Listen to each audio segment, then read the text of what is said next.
please stand for the Pledge of Allegiance? The flag's in the back. I pledge allegiance to the flag of the United States of America and to the republic for which it stands, one nation, under God, indivisible, with liberty and justice for all. All right, thanks for coming, everybody. Can you hear me in the back? Can you hear me? Can you hear me?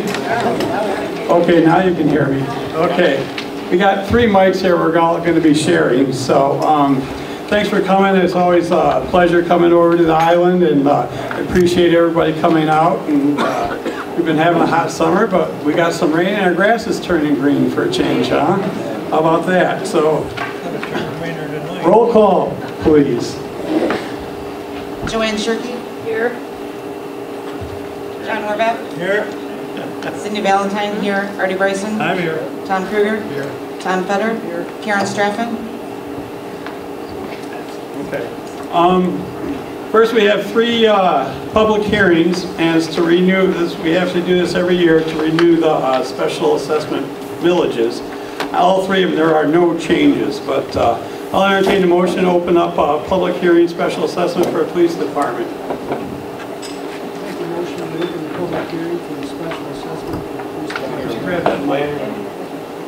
Just go ahead and pin it. Did anybody hear me? No. Make a motion that we... I can't hear you. Go ahead. Oh, there you go. Make a motion that we open the public hearing for the special assessment police department millage. Okay, a motion to support, open up special assessment policeman's millage at 7:32. All in favor, signify by saying aye. Aye. Anyone opposed? Motion carries. This time we have a public hearing for anything on the police department millage. I say it's staying the same, it's 4.35 per year. Does anyone want any public comments on our police special assessment? Once, twice. Okay, no public comments. We have a motion to close the public hearing. Support. Support. Motion to close the public hearing at 7:33. All in favor, signify by saying aye. Aye. Anyone opposed? Motion carries. Okay, next, special assessment for the fire department millage. Entertain a motion. I'll make a motion that we open the public hearing. Support. Support. Okay, motion and support. Open up the public hearing for the special assessment for the fire department at 7:33. All in favor, signify by saying aye. Aye. Anyone opposed? Motion carries. Any special or any public comments? Okay, is that assessment going to come over here on the island, or is it going to stay over on the other side? It's for the whole fire department. Okay, are we going to do anything with our fire department here, or are we just going to leave it like this? I'm thinking we're just going to leave it like it is. We have duty shifts. We have duty shifts assigned 2 guys 24 hours a day, Okay, and that's never been done before. okay. Well, the thing I wanted to say, I wasn't too happy when the trucks left here to go to the Edison, left this island here without protection. I don't think that any of our equipment should ever leave this island to go across. We are helping our neighbors. I know. And the island was still covered if there was a fire. You have Algonac, you have Marine City, you have St. Clair, you have them all, but we don't have anything here. And by the time they get here, 2 houses are on fire or an emergency, we lose it. Okay. I have my life invested in my house, and I don't think that I have the what they call fire prevention. We may talk about protection, but I want to have something that will prevention to save my home and stuff like that. And I just don't think with the volunteers that we had years ago and stuff like that, what can 2 men do? All right, thank you. Any other public comments? Yeah, I agree. I think our fire department should be brought back here. I was told we pay 75% of the taxes. Wrong. What is it then? I was told It's less than 33% Ione pays 33% or less. or less. No way. Oh, that's hard to believe. It was 75%. No, it wasn't.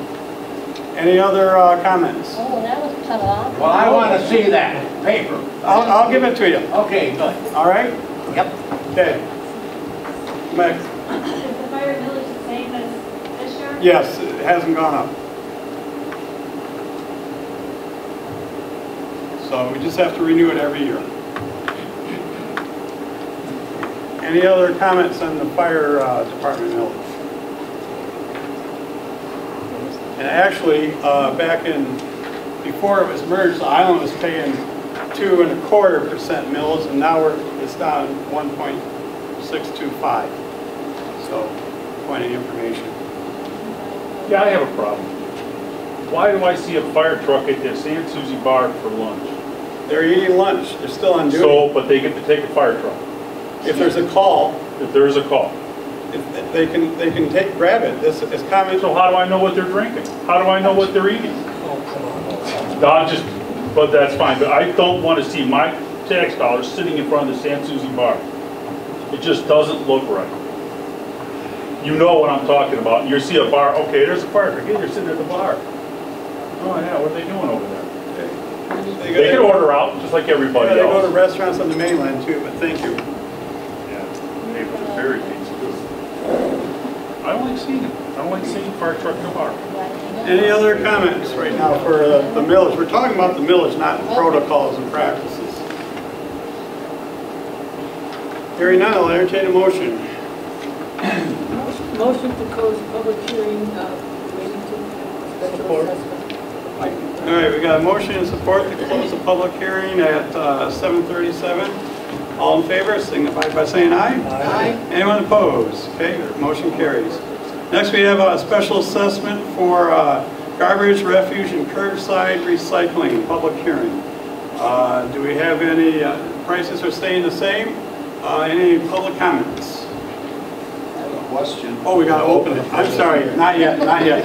I'll entertain a motion. We gotta open it. Motion to open a special assessment public hearing for the garbage and refuse curbside recycling. Support. Okay, we have motion and support.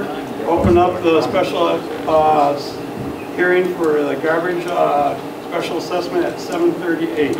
All in favor, signify by saying aye. Aye. Anyone opposed? Motion carries. Okay, now we can talk. I have a question. Is cardboard part of recycling? Yes, Okay, then why doesn't he pick it up? it's not perfect, there's flaws, and I mean, I make it perfect for him, but he still doesn't pick it up. right. We've been fighting with it. Whoever works on the island that does that is kind of a smart ass.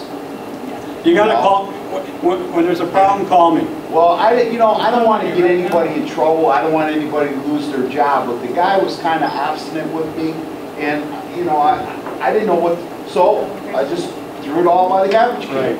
Call It me. doesn't make sense to me. Call me, All right. okay? They tell you it's supposed to be in the car. Okay, any other comments on our special assessment? Do I call you every time they don't come down my road? Yep. Because when they don't feel it coming down my road, they don't come Call down me. my road. I Send me will. an email. I will. I call them, then I call you. Yep, That way they okay. come, but then you still know. Okay, thank you. And I pile my cardboard on top of the bin. Anything I have on top of the bin they take, sometimes I have a lot. We're still in the process of working on it. But supposedly if it's not in the bin, he says he's not gonna take it. He's not supposed to, but then I call and then he gets sent back with, pick it up anyway. I know. I know. I agree. Yep, go ahead. I have a question. I bought plastic bags because sometimes we have more than that one little tub can hold. And the guy was real nice about it. You're the same guy. It must be a different guy. But I happened to be out there when he was coming by, I was picking up the garbage can in her truck. And he said that they're trying to ask me how much I paid for them, and I couldn't remember how much I paid for the bags, but $4.50 a class. that's what I thought. And I think it's around 4 something.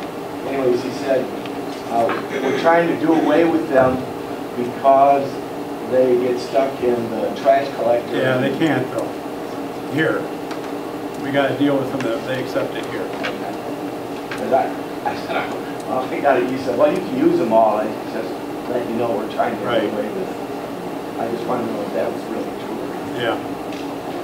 He also said that we could, now this guy, I don't know whether this is right, but he said, if you have any kind of a tub that says recycle on it, Yeah. it doesn't have to be our green tub. Right. But the guy that John's talking about gave one of my neighbors a hard time who had one from Clinton Township that said recycle on it. And he said we wouldn't take it. But he's supposed to take it. Yep. Okay, thank you. It's green, purple, yellow, or, yeah. Okay, any other comments on the garbage special assessment? So real quick, Mitch just says recycling on it, they should be taking it? I would hope so, yes. You know, they don't work directly for the town, well, they do work for the township, we hire them, but the employees don't work directly for us, so we have like 3 people, you know, down for, you know, giving direct orders. So, but I would hope they would. One other thing that they were starting to offer at the township, and I'm going to be semi-strict on this, they're offering handicapped garbage pickup. Now, I say that if you have your garbage along in front of your garage, you know, you don't have to take it out to the end of the driveway. Now, I'm saying handicap. If you have a little sticker on your license plate, to me that's not handicapped for doing that. You got to be walking in a walker or something where it is very hard to, you know, you can't put it in your car and drive it out or something. But they are starting that service for us. I talked to them this past week. We have about 5 or 6 people that just cannot get their garbage out to the road.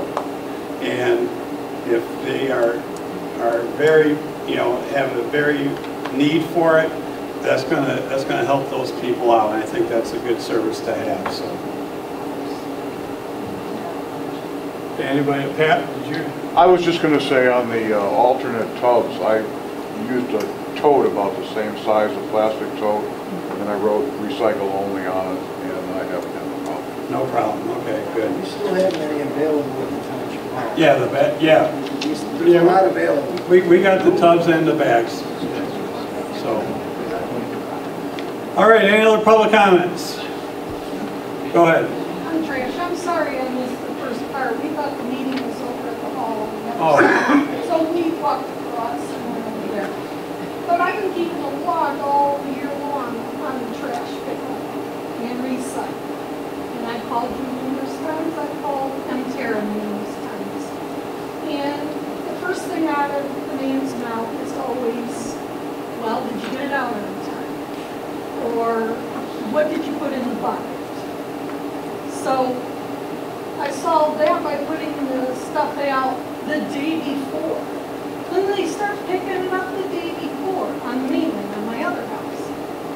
So, but I'm putting in what I'm supposed to because we actually got the paperwork from one of the truck drivers showing what we could put into the recycle bins. And what I'm kind of pissed off at is they'll pick up a bucket on the front part of the street and not come down the whole street. I mean, come on. You have to let me know. I have. I mean, no, every time. I call and all Every the time. messages. You know, I asked the people in the office. I'm really frustrated. Ask my brother. I'm really frustrated with the garbage pickup myself.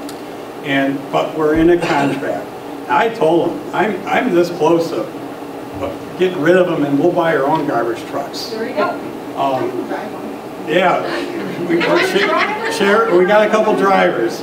So I'm as frustrated as you guys sometimes on this. That's why I need to know. You're going to get sick of hearing from me. That's all right. Okay? No, I'm serious. I'm serious. I need to document. To break a contract, I got to have documentation. Right here. Okay, make a copy and give it to me. Not a problem. Okay, anything else on the public service? Go ahead. One thing I've noticed about them garbage trucks, they leak hydraulic fluid all over this island. You want to get rid of them, you can get rid of them that way. Environmental hazard. Okay, thank you. What's the contract though? We got a few years on it. So, all right, any other public comments for the garbage? Seeing none, I'll entertain a motion. Motion to close the public hearing on the special assessment for garbage and refuse curbside recycling. Support. Okay, we have motion and support to close the public hearing at 7:46. All in favor, signify by saying aye. Aye. Anyone opposed? Motion carries. Bills payable, entertain a motion. Make a motion to pay the bills payable in the amount of $106,628.26. Support. Okay, we have motion and support. Any discussion? Hearing none, roll call vote, please. John Horvath, Yes. Cindy Valentine, yes. Artie Bryson, Yes. Tom Kruger, Yes. Tom Fetter, Yes. Joanne Shirkey. Yes. Okay, motion carries. Next, we have public comments on anything related to any business on the agenda. Anything that we're talking about on the agenda, you have public comments. At the end, we take public comments on anything else. Could I speak on Gerald DePage there? Are they going to renew his contract since he moved out to Ira County? That's not on the agenda, so. It's a letter to Not Darrell. that communication. though. Right, it's a letter to him, and I'll read that letter in a second. Any other communications? Or any other public comments on the agenda? Hearing none. Consent agenda. Want to do this one time? Yeah, sure. I'll make a motion to approve the consent agenda consisting of the minutes of the board meeting of August 1st, 2016, and synopsis, reports, the check report, the fire department collection report, police department July stats report, and the assessing department report. Notices, the road watch, the vendor insurance requirements for municipalities notice, and the courier agreement, whatever that is.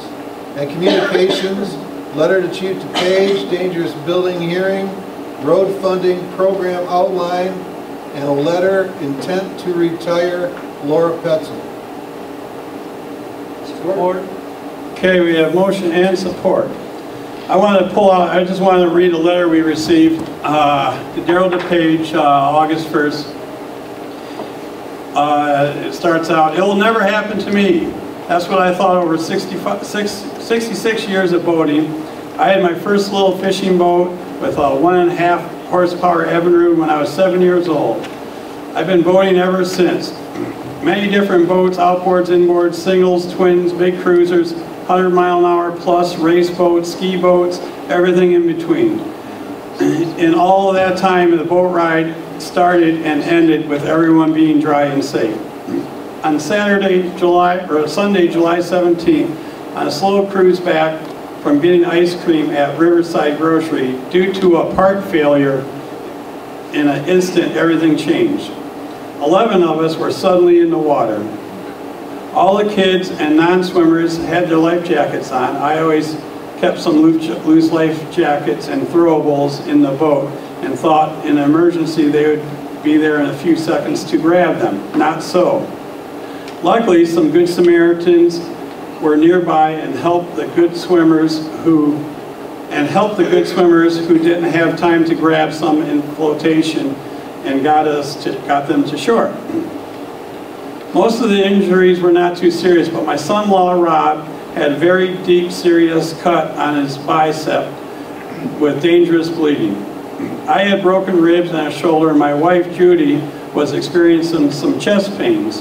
This is her worst nightmare. She loves sunny boat rides with the family and friends, but cannot swim and is terrified when her feet cannot touch bottom. Please give me my most sincere thanks to all who responded for us. They stabilized the bleeding on Rob, made me and Judy as comfortable as possible. They tended to all the others in a reassuring and professional manner. And quickly they got us to the hospital. As of now, we are looking like we all be in complete recovery.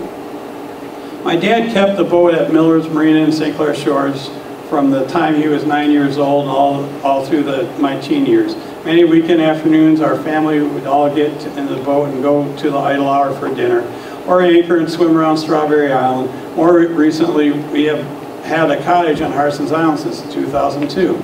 In honor of the recent life-saving service of your department and many years of enjoyment of our family has had on and around the island, I would like to make a donation towards the training, upkeep, and improvement of the fire department to be used as it sees fit. I hope this will keep all the life savings operations ready to go for the next guy who thinks it will never happen to me. Sincerely, J. Lewis Cooper. Check for $5,000. Wow.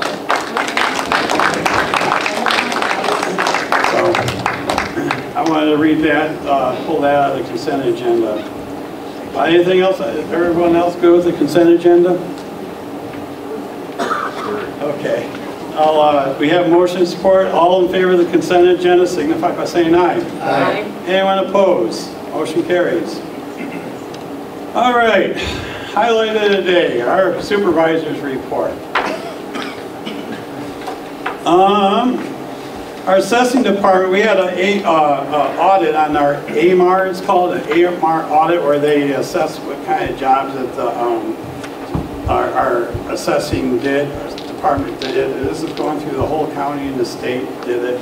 And we passed 92 out of 100%, which is pretty darn good. We do have to do a corrective plan on a couple of things that are outstanding, and I think we already have completed that, just about right, Barb. So I just wanted to say that I know they were a little nervous before coming up. We've been getting a lot of issues, people complaining about the wakes that the boats are making, and we ordered some no wake signs being built. We're having 10 4x4 foot signs. I'm hoping that they'll be done at the end of this week. And we also ordered 30 small yard signs, no wake. That's basically for the canals, because they have, like down the bird lanes and stuff, they have problems, you know, just in there actually, people going fast. So I want to start distributing them. I'd like to get a couple more on the south channel. I'm targeting the middle channel and up here in the north channel. And so if you're like more or less in the beginning of the channel, I want to spread them out. But if you're willing to put a 4 foot by 4 foot no wake sign on your dock somewhere, let me know. I'll hook you up and get it to you. Education is the biggest, problem on that.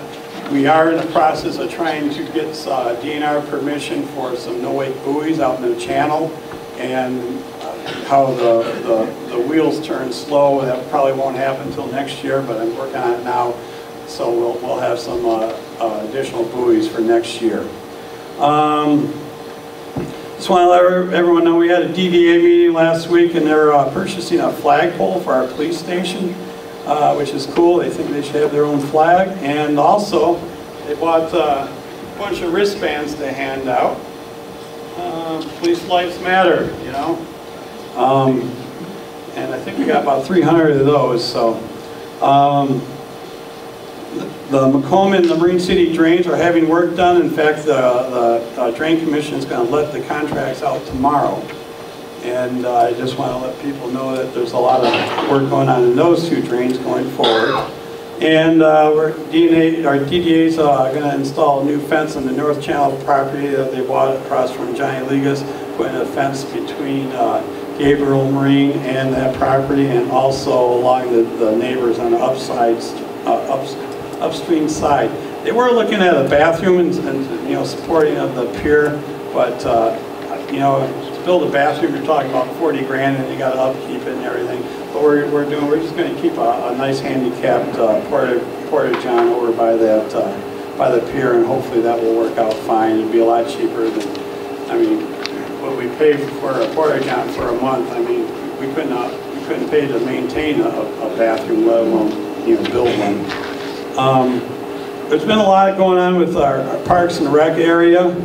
We're starting to organize a fall event in the township park. It's just rough planning right now. We're looking at doing a scarecrow contest, a trick or trunk, Halloween, to pass out candy, pet parade, and we're going to have a lot more information coming. We're not, it's just being talked about out loud right now, and we are in the process of starting many old rec activities in the township that we used to do when we had a downriver rec. We have a lot of programs that we already started, and some that are coming. We're actually hoping to get a rec program, utilize Brownsfield, and we got a lot of stuff in the works. Part of that, we're working with the schools to convert 2 tennis courts. That would give us 4 pickleball courts over at the high school, and we're also working on doing something in the winter inside one of their gyms. So then also we set up a meeting. It's tomorrow, isn't it? Yes, tomorrow. We got a meeting tomorrow with the United States Tennis Association about grant opportunities to get the tennis courts at Brownsfield resurfaced. There's grant opportunities where they can pay about half of it, and so if you're going to be there tomorrow, they're tennis courts. They're not pickleball courts. Okay? Shh. Shh. They won't pay for pickleball. They'll pay for tennis. Okay? So we're hoping to come up with some money. They're actually driving out here for the meeting to look at it, so there is a lot of interest for them to do that. Part of the programs that we already started, let's see, we have a holiday photos, Saturday, December 3rd and December 4th, and that's going to be at the Township Hall. For $25, the family will receive 1 8x10, 2 5x7, and 4 wallet-size pictures. $20 goes to the photographer, $5 goes to the township, for other parks and rec things. That used to go on back when we had our rec program. So that's one of the things that we have going on. And another one, we are sponsoring a Cooking for Crowds, volunteer guides to safe food handling. And that's going to be at the township, September 26th. So if you work for a volunteer group, and it's geared for that. It costs $10, but that includes a 115-page course manual. And it's about how to handle food safely for, when you put on events, food and events. That's just a couple things that we've gotten going so far. We got a lot more stuff coming down the pipe. Last week I met with Dennis Wilson, who's the DNR. He's in charge of all the access and the Elginak State Park and all the public accesses around here. And I met with him with the idea of establishing some handicap kayak launches. The township can get grant money for a free kayak launch. It's about a $35,000, $40,000 floating handicap kayak launch. It's got to be on municipal property. I told them we don't really have any municipal property that's suited. So after a little bit of negotiating and everything, they will allow us to put it on state property. Talked to him about putting one on the Elginak DNR launch right across the street from Kroger's. The one at the end of Decker's Landing down by Anchor Bay, and the one down Middle Channel across the street and over the bridge from Browns. Now, after doing a little bit more negotiation with this grant, I asked them if we had public property or if we had private property, but they're willing to give public easement to that, like a 20-year easement or as long as the dock is there. And after a lot of bit of negotiation, they agreed okay. I'm working on 2 different sites right now. One behind the schoolhouse grill for public access or public kayak launch, and one on the South Channel at Riverside Groceries. So that would give us 3 on the island, 5 total in the township. In my mind, that would just put us halfway there where I want to be. But that's in the works, and anyhow, I met with Dennis Wilson, and he was very optimistic about making it happen. And we're going to start the paperwork, and hopefully we'll be able to splash those docks next spring. Also, I've been working with the local DNR people in the refuge, John Darling and Terry McFadden. Those dikes are open to the public 100% between January 2nd and August 30th. We can walk out on all those dikes. I can't remember how many miles of dikes there are back there. A lot. And you can walk on them, and I wanted to, before we really open them up, get better signage, but if you want to go for a walk back there, I'm even talking in the refuge where you couldn't go at all. If we would ask, I did ask them this 3 years ago, we had different people, they laughed at us. We can do it now. I even asked them about having an event on the dikes, like a 10K, 5-day K, 10K run. They're going to let us do that. We're going to have a duck dash on the dikes. And so, like I say, we're looking at a lot of opportunities. Met with Lori Eschenberg last week too. She's in charge of all the blue waterway trails and the bike paths and everything. We went back into Crispin Drain. We're going to get signage, proper signage for the people that want to enjoy that, where the portage, directions. We're going to have good maps. Once you get in the DNR, you can make your way out into Muscatine Bay, or you can turn right, and it's really a pretty almost an advanced kayaking course. Make yourself all the way up to the middle channel. You can't get in the middle channel, but you can go there, turn on, come back. And I think that would be about an 8-mile paddle, one way. So we're working with her. I know I took her, I brought her into your store there at Riverside, and we got a coffee and a free ice cream, and so that was well worth it. Let's see that. And then also working with the Planning Commission. They're doing their the 5-year Parks and Rec plan right now. We had a public hearing a couple weeks ago on it, and I'm going to be getting with them. And you know, we are looking for property for a beachfront site on both sides of the river. And the problem is, and I'll be quite frank, I thought we had one across from Kroger. And I was talking to the owner of that place, of the property. I had a verbal for about $600,000, $700,000. As soon as he knew it was a municipality, the price went up to $3 million. So, so if I say, hey, this is a property I want to buy, guess what happens? We can't afford it. We're looking, okay? And I want to be as transparent as possible, but it hurts us too. So believe me, if anyone, we're looking. And that would have been an awesome place for it. It's right between the marina and the DNR site. It would have been 400 feet of beautiful park, and yeah. So anyhow, we are looking. Part what we've been doing with the Parks and Rec, we're hosting consumer safety seminars. This is through the state, consumer safety seminar is through the State Attorney General's office. We had our first one last month, and it was well received.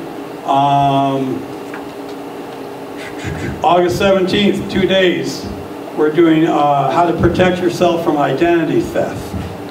And September 21st, online safety. October 19th, home repair and improvement scams, and home improvement scams, how do you protect yourself from home improvement scams. November 16th, investment fraud, and how do you protect yourself from investment frauds.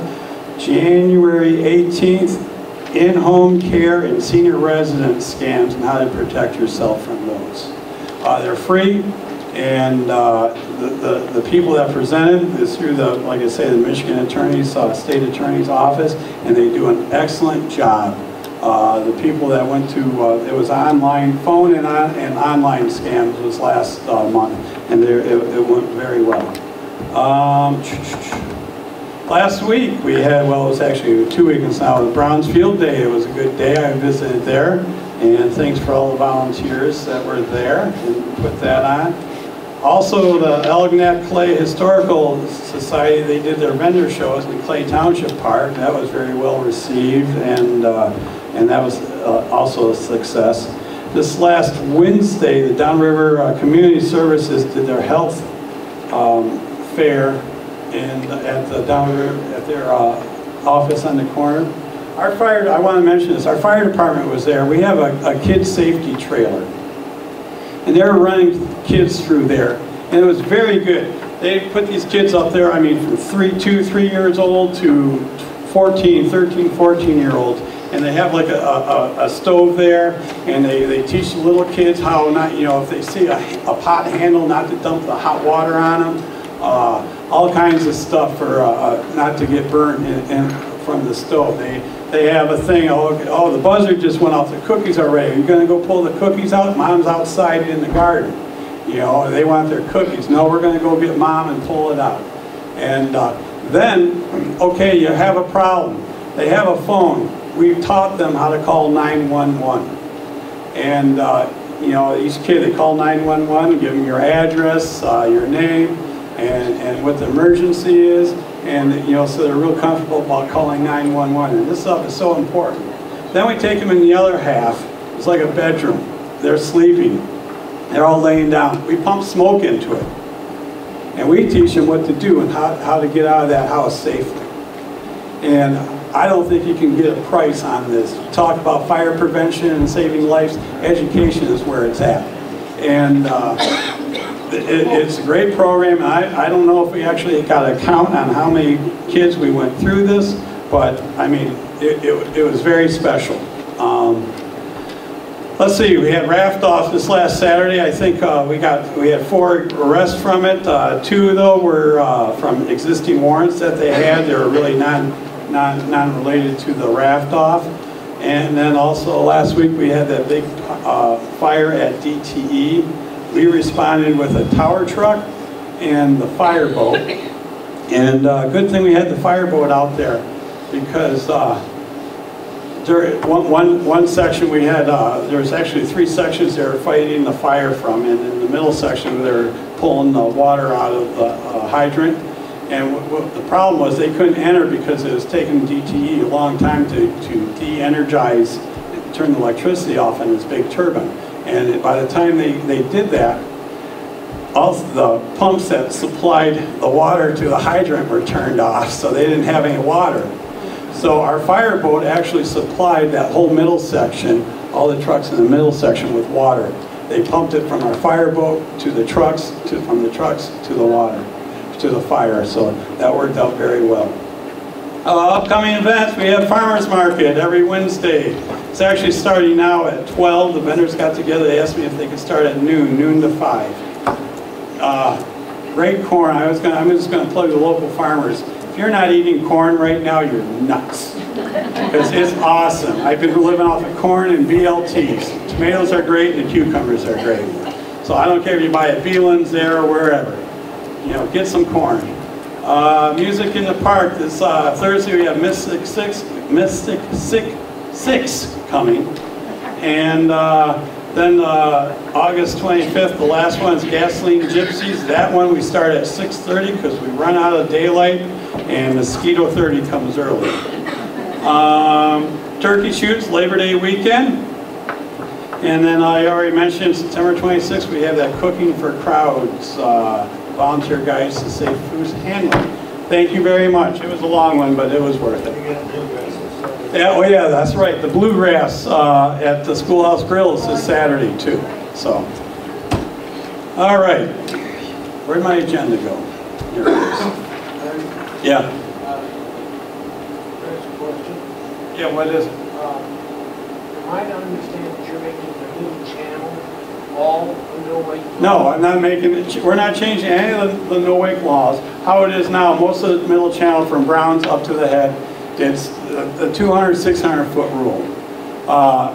If you're 20 or under 26 feet, you got to be 600 feet off a dock or shore. 200. No, if you're under 26 feet. Yeah, that's right. I'm sorry. You got to be 200 feet off. They can go fast there if they're 200 feet off. If you're 26 or higher, you got to be 600 feet off the shore. They don't have 600 feet there, so you got to go slow. But you said you were appropriate. Yeah, to state that. Yeah. Yeah. So well, we don't get. I can't enforce it. That's more or less the county job, but we can educate. Most of the people will do it if they know. You know what? You have a stop sign out. Half the people roll through it. How do you enforce it? But you know, you want to cop at every stop sign. You can't do it. But we're going to try hard. Go ahead. Hey, Artie, just to quote you, education is really the key on that one. And if we had a map that some of us in the marine business could distribute to a lot of the voters, a free map that shows the no-wake zones on and around the island, I think it would be invaluable. I've been giving out something that I kind of made up that shows people, and you know, unfortunately, getting them out there, if everybody happened to disperse in the marine industry, we probably reach a lot of people. Jim, send me an email. I'll email you one.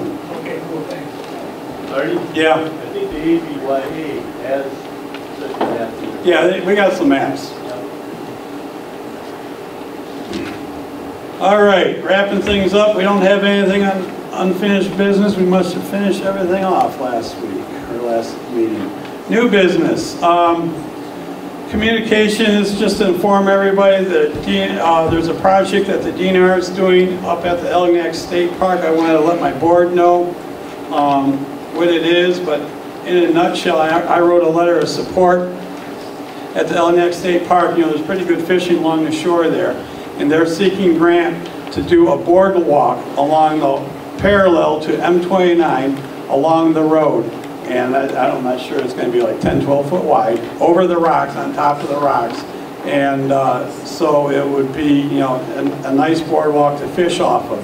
I wrote a letter of support. The total project's about $250,000. Whenever we can get that much money, you know, that type of money spent in the township, you know, I'm a firm believer the more we increase the access to our natural resources, it helps everybody out here. And I just want to let the board know what was going on that. And another thing too, I talked about a little bit. We received the project, well, it was in the paper, 1.6 million. It's probably going to be closer around 2 million for St. John's Marsh.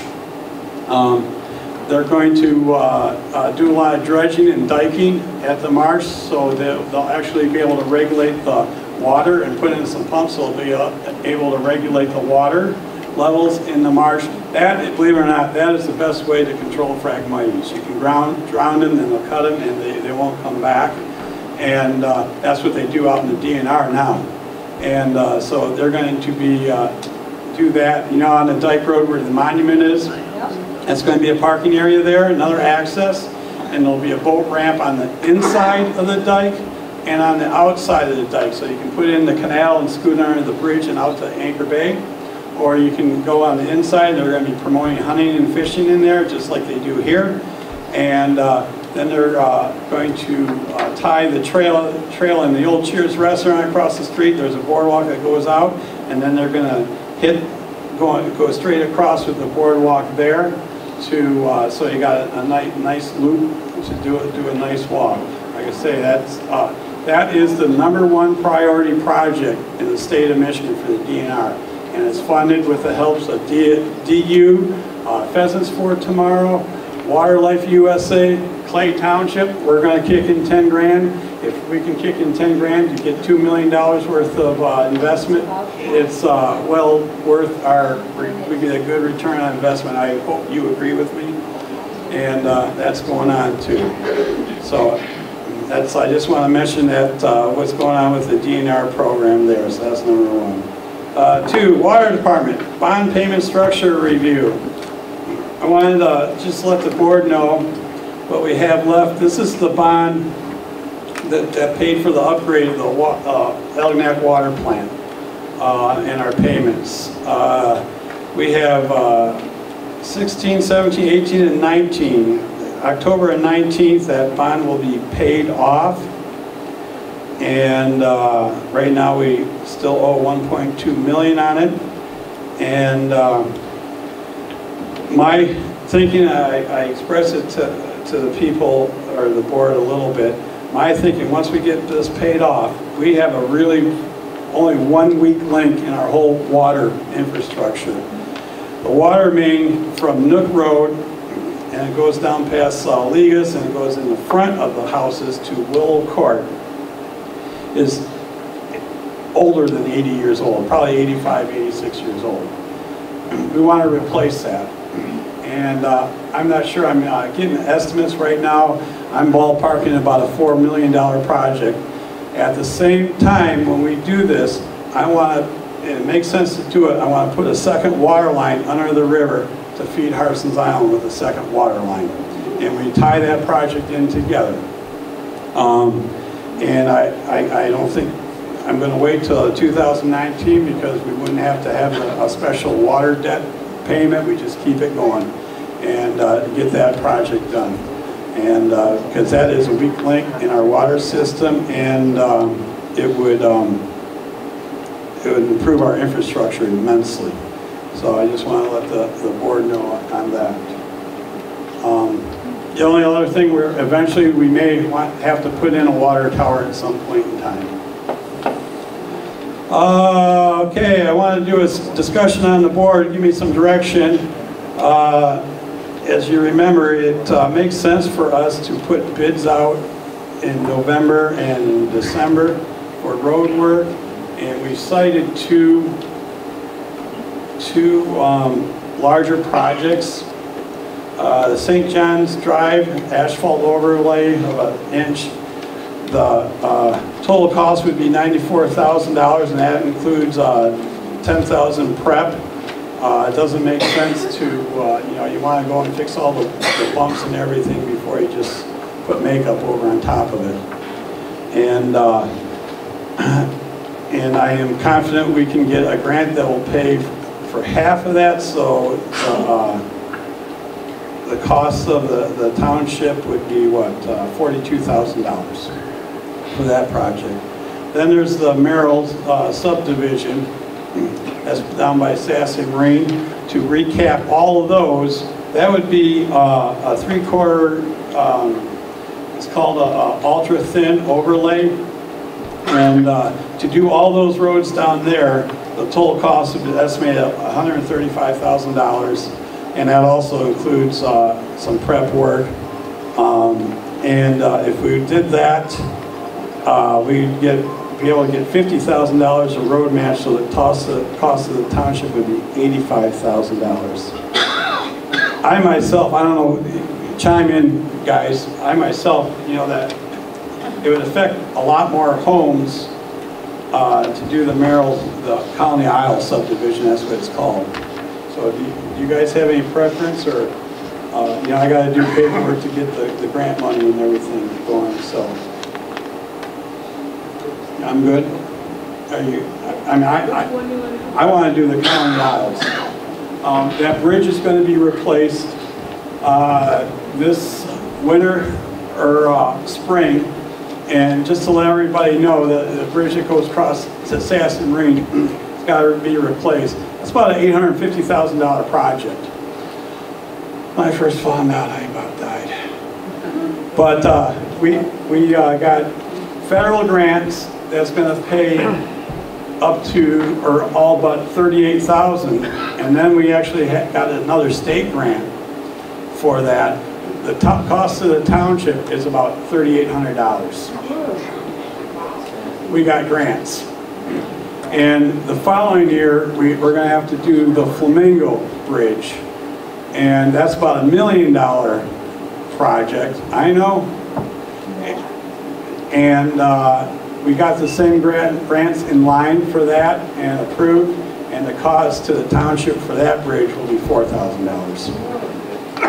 Now, when they do the Merrill Street, we're working with MDOT right now when they do that bridge, because it's going to be, you got to keep it open. So we're going to have it's going to be a one-lane bridge for about 2 months. And the problem is there's a traffic light, so which way it goes. We got to have a place to stage these cars. I'm trying to, we're talking to MDOT right now. They want us to put a light on M29 for that 2 months. I'm trying my hardest to avoid it. We have just limited say. MDOT does what MDOT wants, but I'm hoping to get away from that. Just warning everybody now.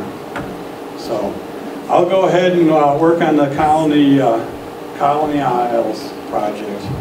Thank you. All right. I got a discussion on the concession stand in the Clay Township Park. It's my opinion that's been very underutilized. I did a little write-up. We have somebody here that would like to operate it, and that's what I was kind of looking for. And right now there is no facilities inside that building at all.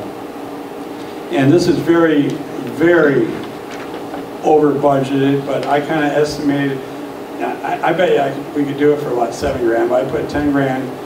We can put things in there to sell hot dogs, brats, walking tacos, nacho cheese, popcorn, ice cream, sandwiches, and the popsicles and slushy, a couple slushies, pop water, etc.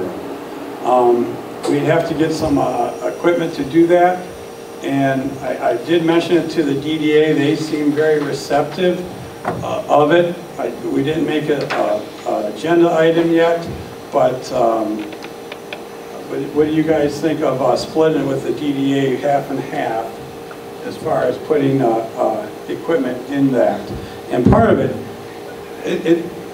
how it would work out, whoever will operate will have it open Wednesday, and I'm thinking more this next spring, we'll have it open Wednesday through Sunday, and they get 75% of the profit, the township gets 25% of the profit. But we're advantaged as we're going to have eyes in that park all the time during the day. And I foresee we buy some like croquet sets, horseshoes, basketballs, whatever that people can check out and use. They say, oh, there's some horseshoes, who has horseshoes in their car? I think it would be kind of cool that people would be able to check out things, and they'd be also responsible. And whoever's working will do light maintenance in the park. Like I say, we do have someone that's willing to do it, and she's already set up as a safe food handler. She's got insurance and experience in food catering. She really wants to start like this week. A couple of questions. Yeah. Who's going to decide what kind of machinery or equipment is going to be put Well, in there? I'm getting a list and then you're going to... Yeah, and present it. We want something to do hot dogs. We want something for nacho cheese. We want a couple slushy machines. That's all high profit stuff. We want a refrigerator and a freezer. And you're going to shop it? Right. Yeah. Okay. Right. And then you'll bring it back to the Yeah. board? Right. I have a question. Yeah. Would this mean that this... Talk to the mic. Would this mean that this person would have exclusive use of it? Well, you'd have to do that. You gotta make it worth their while. Well, I understand that, but I mean, like, there's the Pro Beach Lions has Christmas in the park, and we utilize it to give away free hot chocolate. Right. So would we still be able to do that? Basically, we need power. Right. Yeah, I mean, you would still be able to give away free hot chocolate. It wouldn't be anything stopping you. Okay. Okay. She actually wants to get in here this next week. I don't know what's the board's feeling on this. She wants to start this, I mean, not equipment, but start utilizing and selling stuff this week. Yeah. The Rotary's been selling hot dogs for music in the park only. Do you want to give them the boot and give it to this gal, or you want to just wait till later to the spring, or I mean, what's the board's pleasure? Middle August. Right. I mean, there's only 2 more weeks of music in the park. I understand. That's my point. Right. Let's wait, huh? Let's wait. Okay. It might be better to get our ducks in a Right. row. I agree. I never want to open. This shotgun stuff. Right. Quit, you know. Yeah, I agree. I mean, you want to open it, you want to do it right. Right. So, and like I say, we'll put an operating agreement together where you know, some money will be coming back, but more importantly, we'll have somebody there most We get a of the little time. input, maybe Right. some better ideas. Oh, yeah. You know? Right. She's got a lot of experience, so. Okay, that's what we'll do. I think the board would be willing to Just one, on the service agreement? yeah, that's a real rough draft. Well, yeah, I want somebody to do professional background checks as Right. opposed to unprofessional background. Yeah, it would be. Actually, anybody that works with any of the park, what's the thing we're going to sign up to do background checks?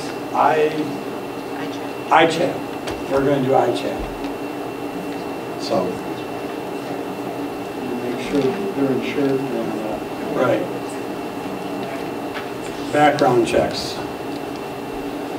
All right, police digital data technologies maintenance, $1,875. Line item 768 for the police department. This is the same that we've been paying, and we're looking for approval for the maintenance contract. Mike, is this? Oh, this is for the CAD system, right? Correct. That's for the our constant updating of the mapping. Okay, yeah, for the mapping. Yeah, everything has to do with the digital mapping. But it is already a line item that's Right. budgeted. It's been budgeted for. We'd have to approve it. I'll make a motion to approve renewal of our maintenance agreement with Digital Data Technologies for the cost of $1,875. Support. Okay, motion and support. Any discussion? Hearing none. All in favor signify by saying aye. Aye. Anyone opposed? Motion carries. Next, this is also a budget item for both vehicles. We're going to get 2 vehicles for the police department. We're going to be getting a pickup truck, and the price of the pickup truck, brand new, is $29,620,000. We budgeted $60,000 for the 2 vehicles. The other vehicle, what is it? The Ford Expedition. That comes in about $27,000, and that's going to be showing up here soon. But it's $29,000, and it comes out of line item 971. And you see the bill, and I wish I could buy a Ford truck like this for 29 grand. We get it through the state lien, we buy it through the state, and it's all souped up for a police engine and the heavy-duty suspensions, and it's ready to rock and roll. So we need a motion to go ahead and approve this purchase. Or if you wanted, if the board chooses, you could make a motion that we buy both vehicles not to exceed $60,000, or really it'd be 58. It's not on here, so. Okay, well, either or. The other thing I'd like to personally say is, Mike, when you do these things, yes, sir. Would you be good enough to just put your signature on them? Absolutely. Not a blank piece of paper? No problem. Thank you. Blood, we want blood, a little bit of blood. Make a motion, we approve the purchase of one Ford F-150 4x4 Super Crew pickup truck for the police department for the amount of $29,620. This is a budgeted item to be taken from line 207-000-971. Support. Okay, we have motion and support. Roll call vote, please. Cindy Valentine, yes. Artie Bryson? Yes. Tom Kruger? Yes. Tom Fetter? Yes. Joanne Shirkey? Yes. John Horvath? Yes. Okay, motion carries. Next, we're doing all the upgrades on the dispatch center, and I think it was way back in spring or winter. It might have been fall. When did we first approve this, Mike? We've been working on this a while. November? Yeah, it would have been fall. Fall. Actually, it would have been winter time. Yeah, it was in the winter. But the original contract was for $284,000, and if you remember, we can lease it for 1 year. We can pay it all up front, or we can do a lease, and there is no interest for the first year. But then we knew we had, or we discovered we had a problem, actually two problems. Our building wasn't grounded properly, and it was going to cost us about $9,000 to $10,000 to go ahead and put the proper ground in the building that where we're at. And then we discovered too that the tower, the antenna tower, is already, I think, about 125% overpopulated, and the state is requiring us to put in a new antenna tower for the new dish that we were going to use to attach to the state, and so we'd be able to talk to all the other the state departments and the liens and all that stuff. So basically, it's $52,000 more than what we originally figured out this winter, and they're giving us the option of wrapping all in the same lease that we approved last time. Instead of a $284, it would be $336. So everyone follow that?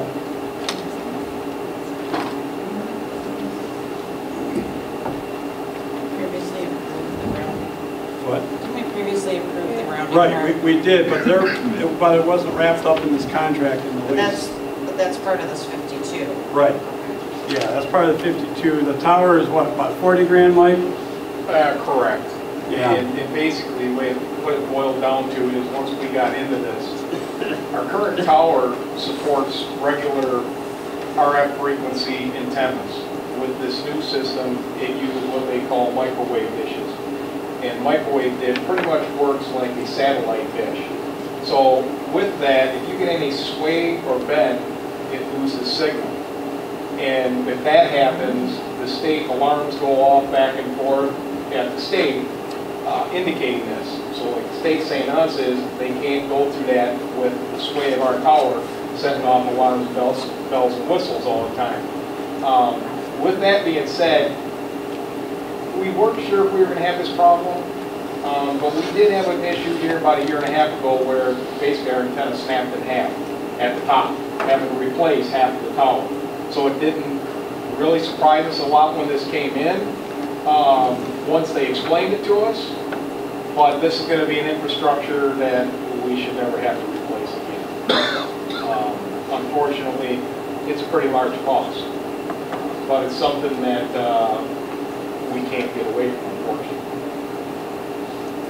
You think we could sell that old tower? I mean, it's still in good shape. I bet you we could get 10 grand. We are going to keep that old tower. What we've been looking at with that is kind of keeping that thing put away to the side, and then for future reference, what we're looking at is maybe having one of our other stations as an off-site in case something happens, you have a disaster or something like that, that you needed to work off-site. It's going to allow us to do that without us having to purchase that infrastructure again. Anybody on the board have any questions? Where are you going to keep it? Just where it's at? It's going to be in the same footprint of where it's at right now. And with this comes, I've been going through this now for about the last 2.5 months, trying to figure out the best, most economical way that we can put this together. And with that being said, you've got to go through the Environmental Protection Agency, the DNR, I mean, you name it, they're involved with this. Matter of fact, they were just out here the other day doing a core sample, a soil sample, where they had to drill down 45 feet to make sure that the soil will actually be conducive for the project that we're doing, even though we are putting it right in the same footprint. But it's the usual red tape that you have to go through. It looks like we're finally through all that red tape. It's really put our project off a couple months now. And it looks like we're starting to get to the point where we're going to start to make some headway. So what's the bottom line on this? Where are we getting the money? Well, what I would suggest, same thing, I would suggest that we do the lease option, because I don't want to pay for something until all the bugs are out of it. So essentially we don't have to pay anything for 1 year. And then if we did the 5-year lease option, it would be $11,000 per month. But I would say the next board would have the decision after 1 year is to just go ahead and pay the whole thing off and not pay any interest. What's the interest, sorry? I'd have to look. 3.97. Yeah, 2.97. Or 3.97. And my own feeling is, I mean, we make next to nothing with the money that we have in the bank. If we have the bank, we might as well pay it off and save ourselves 3% interest. I just don't like to pay for something until we know all the bugs are out of it too. And there's no problem to pay off there's no penalty to pay it off early either. Remember, we had this discussion last winter about the $288,000 number, or 84. Yeah, the lease option is. The lease option is, like I say, we can look at it in a year's time and see if it makes sense just to pay the whole thing off, which we could, but I don't want to pay anything until we have all the. So we can, they'll put it up with a agreement for a lease option. Yes. And we don't make a payment for a year. Right. Then we have the option of paying it off. Right. That's like a no-brainer. Yeah. Right. I mean, we can decide to extend the lease or at that time, or pay it all off. What's a lease? 11,000? At the police department. Yeah. We're doing a big upgrade with the dispatch center. It's kind of required, and it's well worth it. I mean, otherwise you will be talking on CBs.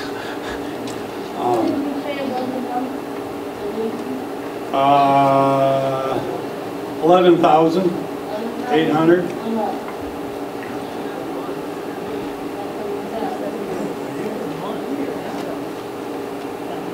No, it'll be a month. Yeah. Anyhow, I'll make a motion. I'd like to make a motion, we approve the change order and contract price adjustments to Motorola Solutions. Original contract value was $284,448.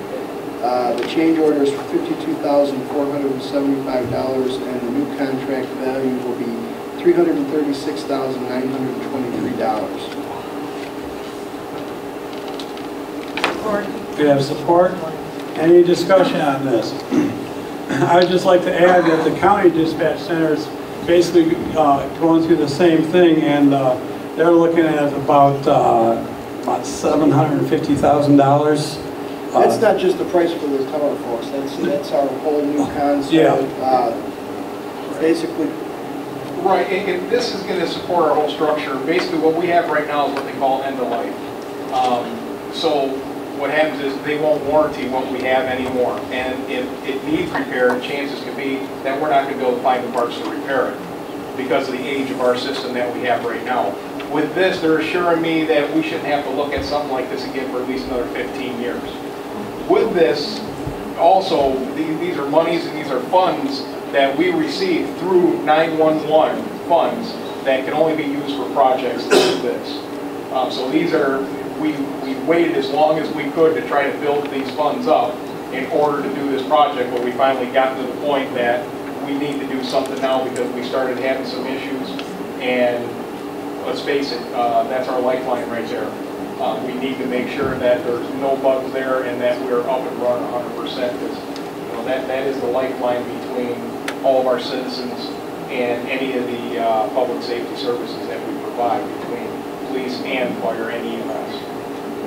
Right, that is a good point, Mike. I did forget that, we receive 911 funds for our dispatch, and it can only be spent for 911 items, and that's what's going to be funding this. Just to clarify that, they're questioning that $11,000 a month, and that's because it's not on just the $52,000 payment, that's on the whole dispatch account, so they're just redoing it. That's why it's monthly. That will be the monthly lease payment after 1 year without any payments if we choose, well, if the next board chooses to do so. Or they could also choose just to pay. We have the option. 3.9%. Okay. Okay, we have any more discussion with the board? Roll call vote, please. No, it's board discussion. Artie Bryson? Yes. Tom Kruger? Yes. Tom Fetter? Yes. Joanne Shirkey? Yes. John Horvath? Yes. Cindy Valentine, yes. Okay, motion passes. I'm sure you'll communicate with them? Yes, I will. Okay. All right, next we have resolution 2016-26 special assessment resolution for the renewal of the Clay Township Police at 4.25 mils. I'd like to make a motion to approve resolution number 2016-026 for the special assessment of Clay Township Police at a rate of 4.35 mils. Support. Okay, motion and support. Any discussion? Support. Hearing none. Roll call vote, please. Tom Kruger? Yes. Tom Fetter? Yes. Joanne Shirkey? Yes. John Horvath? Yes. Cindy Valentine, yes. Artie Bryson? Yeah. Okay, motion passes. Next, resolution 2016-27 special assessment for Clay Township Fire District, 1.625 mils. Make a motion we adopt resolution number 2016-027 for special assessment Clay Township Fire District. Support. Okay, motion and support to renew the special assessment of 1.625 mils for the fire department. Any discussion? Hearing none, roll call vote, please. Tom Fetter? Yes. Joanne Shirkey? Yes. John Horvath? Yes. Cindy Valentine, yes. Artie Bryson? Yes. Tom Kruger? Yes. Motion passes. Resolution 2016-28 special assessment for garbage, refuge, and curbside recycling. Mainland would be $172 a year. Russell Island would be $137 a year. Out Island's $120 a year. What is it? What person's that? $172. You can drive to it. Entertain a motion.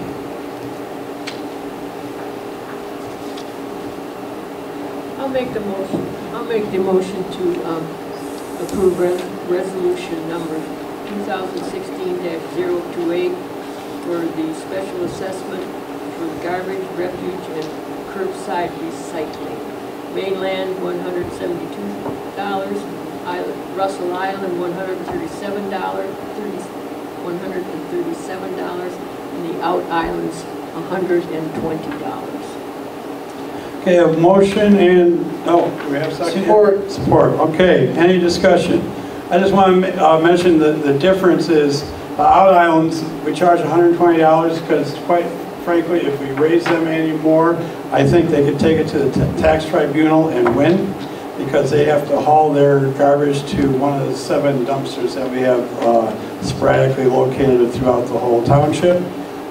Russell Island's $137 because they don't have recycling, and that's why the price difference. Any more discussion? Hearing none, roll call vote, please. Joanne Shirkey? Yes. John Horvath? Yes.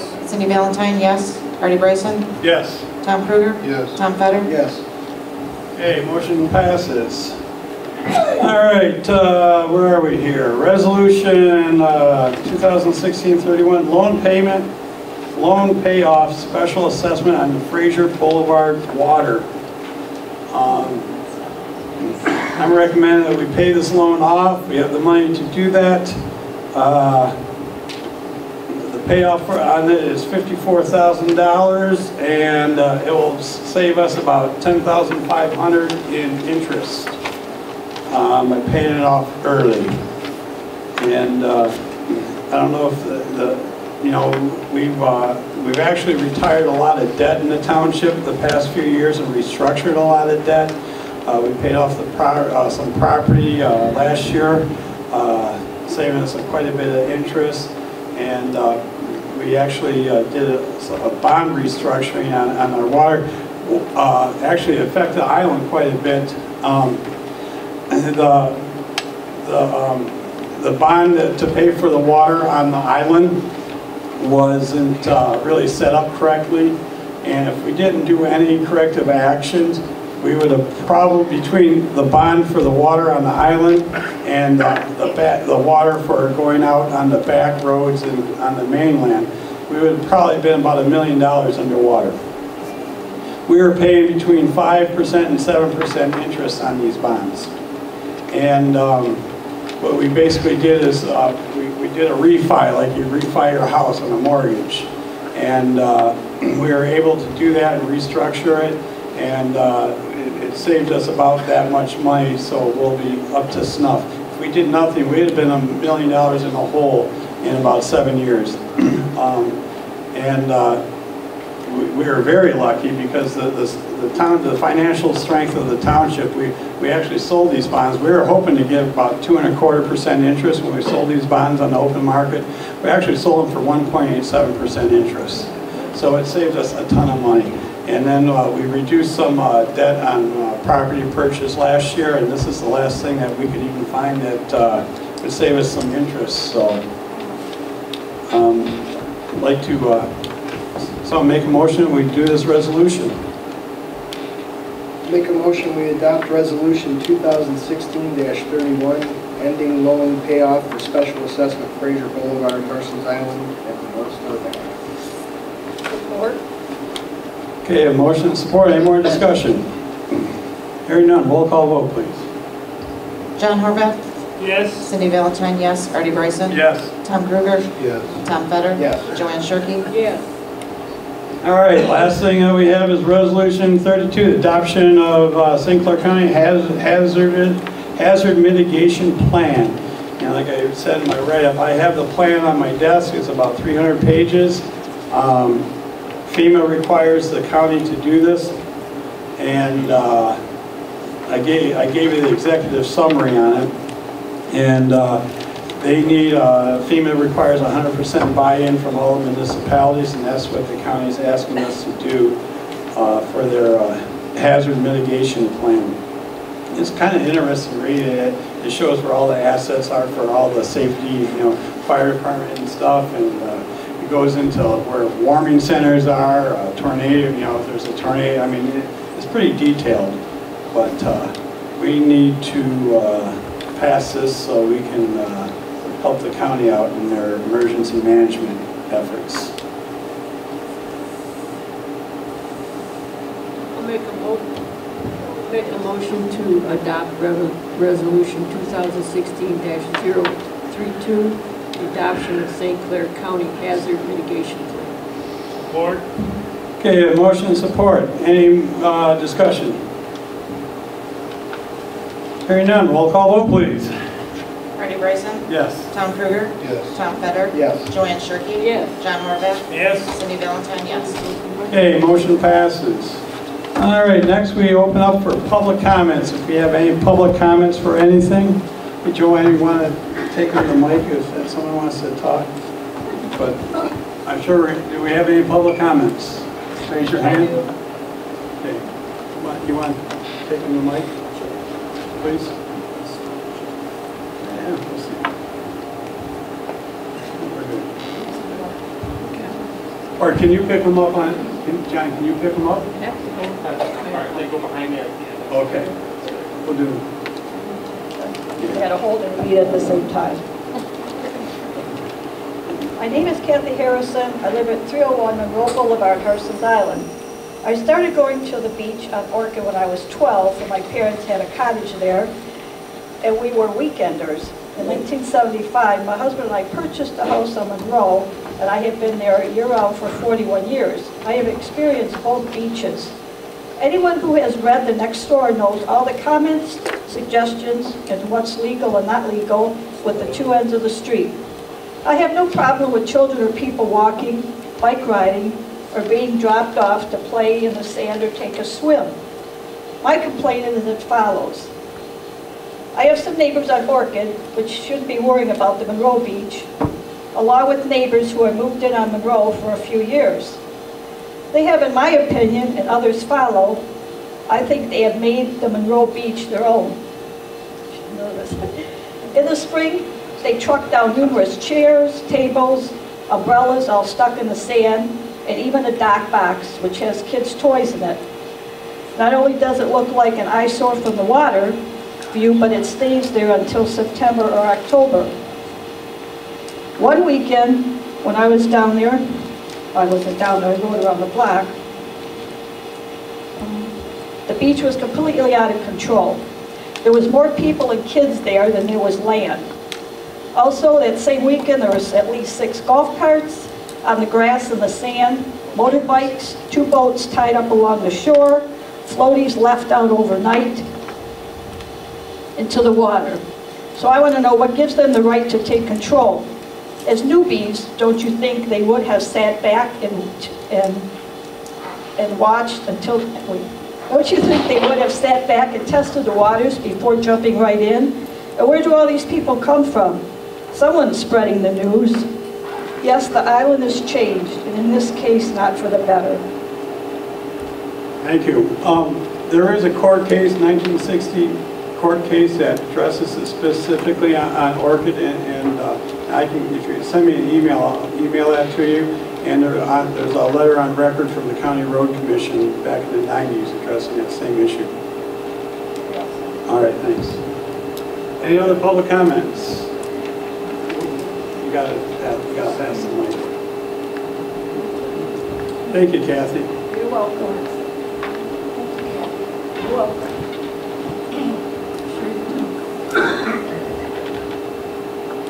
My name is Tim Snary. I'm at 5332 Middle Channel Drive. My wife and I purchased property on the Middle Channel with the intention of having peace and quiet.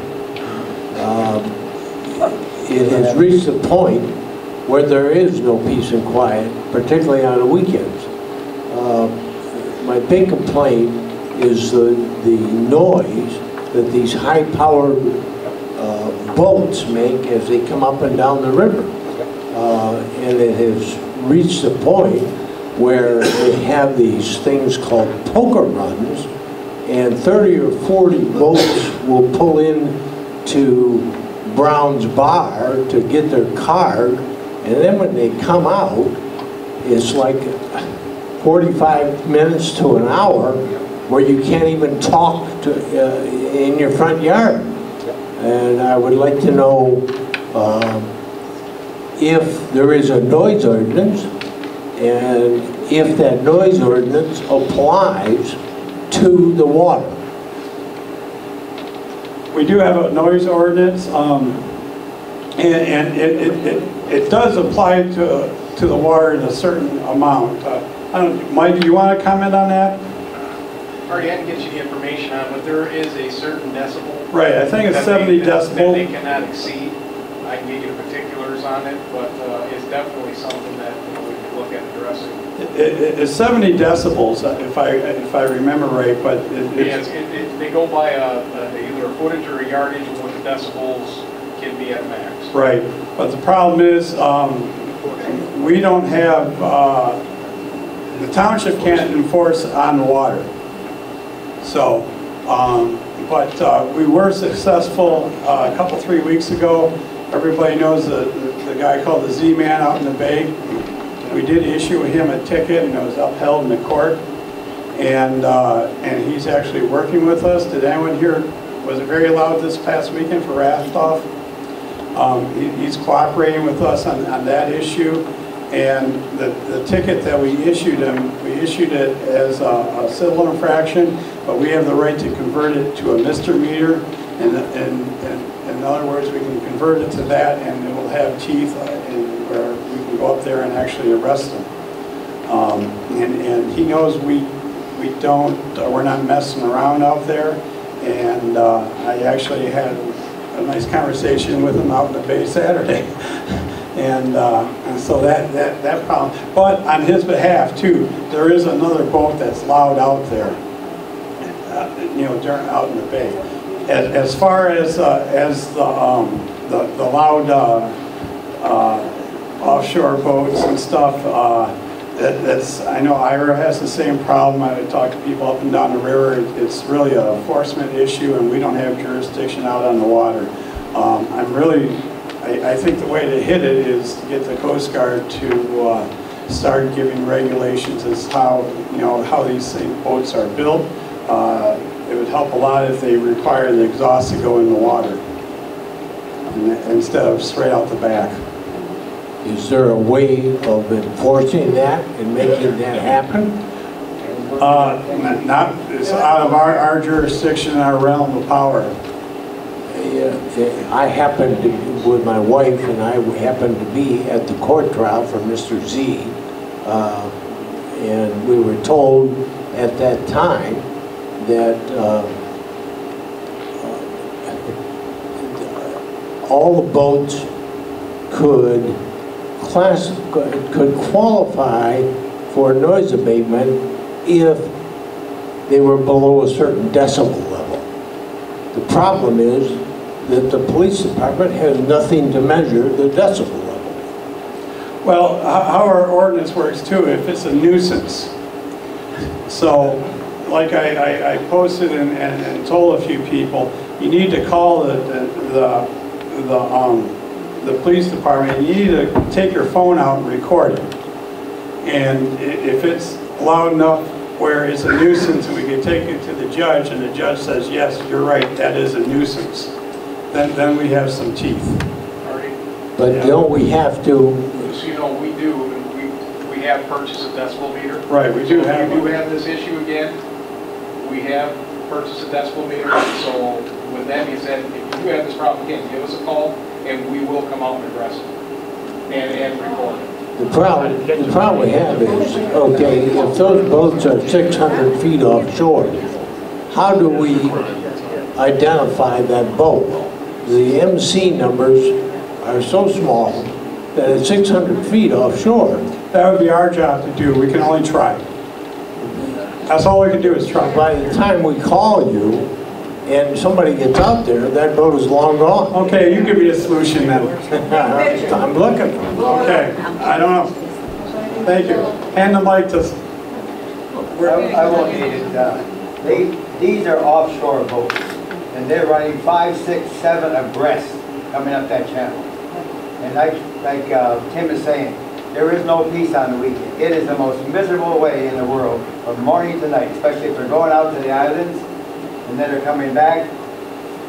I see the sheriff department in the evening when everything is very quiet. You're just poking along and doing nothing. You understand what I'm saying? And I think that our property values, including Tim's, should be lowered because you could not do that in any subdivision where they live. And this has got to stop because it's getting worse. Somebody's going to get killed one of these days. A wave runner's going to run out and not expect that boat to come there and it's going to tear them right apart. Maybe there is no enforcement on that water. Maybe the no wake signs will help too. Huh? Maybe the no wake signs will help too. Yeah, we can only do what we can do. Yeah. But we didn't, like Tim said, we didn't move out here that they can put up with these. We pay property tax. They use the river for whatever they want to do. And they have no respect for the property owners. Thank you. That's very Nicholas. Those are all short boats. They don't belong in the channel. Yep. Hi, Jim Wysocki, 2160 Golf Course. I don't usually come to these meetings. I like to watch on television. But I thought this would be more fun than watching the Tiger game tonight, so. And it has been, in a good way.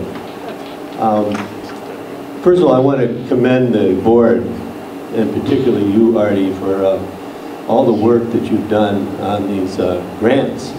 I know that you have to apply far, far in advance, meeting all kinds of deadlines and requirements to get these kind of grants, and it saves the township immeasurable amounts of money, which would have to, otherwise either we wouldn't have the services or we would have to have the taxes to provide them. So kudos to all of you guys. You've done a great job. And then the other point I'd like to bring out, the primary. A very good friend of mine, John Horvath, was not picked to be on the printed ballot for November by 29 votes, as I understand it. He had more people at a picnic that he threw for my family than that. Usually he tells me to shut up, but he can't do it tonight because I think that the primary system, and I'm not going to get into a political thing about it, but it really hurts when it depends on people voting one way or the other. You know, I came and I voted this right here. This time I could have done it with an absentee ballot, but I came and it was a hassle. I mean, I voted for some people that I wanted to vote for and accidentally switched sides, and they wanted to eliminate my vote. And well, after the ballot going in and out of the machine 4 or 5 times, it finally accepted most of my petitions. But it really, if there's some way of eliminating this primary thing, that would be a wonderful thing. In fact, most of the people don't come out for it, and that is tragic. Such a slow turnout of people for an important issue like this, where people of importance want to continue in office and can't because there's not enough people who really care to come and vote. So I mean, that's something on all of us if we decide we're not going to vote in the primary. But on the other hand, maybe we ought to go to the state and say, let's eliminate this primary thing, two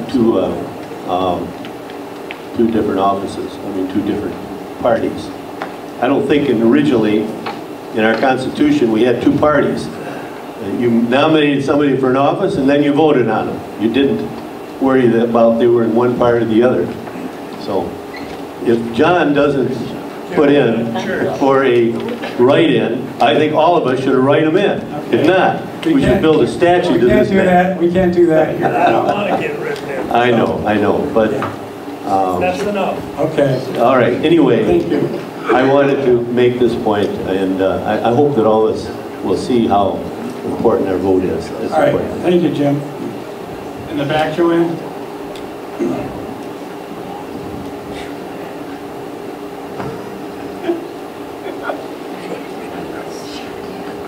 I'm Jim Newman, owner of Riverside Grocery and resident here on Harson's Island.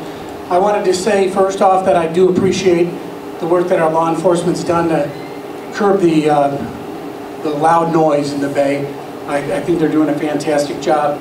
But there's still a lot of other things that need to be addressed out there. The bay has been used by children on and around the island for years for recreation, and now on the weekends it's basically been taken away from them.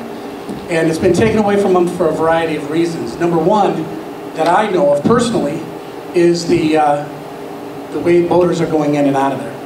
It's absolutely dangerous. People are flying in and out of there without looking, passing boats within feet of each other, and it's become very dangerous. And I know that you guys don't have all the resources you need, but perhaps now with all of the activity right here in Clay Township, maybe somehow we ought to start looking at getting additional resources for these guys during the summer months with that kind of population growth in the bay on the weekends. The other thing is the lewd behavior. public nudity. I had one of the customers come into the store this weekend and say that he was coming across the bay from the Middle Channel. He comes every weekend, and noticed people having sex on their boat, on the deck of their boat, with a bunch of people around him cheering.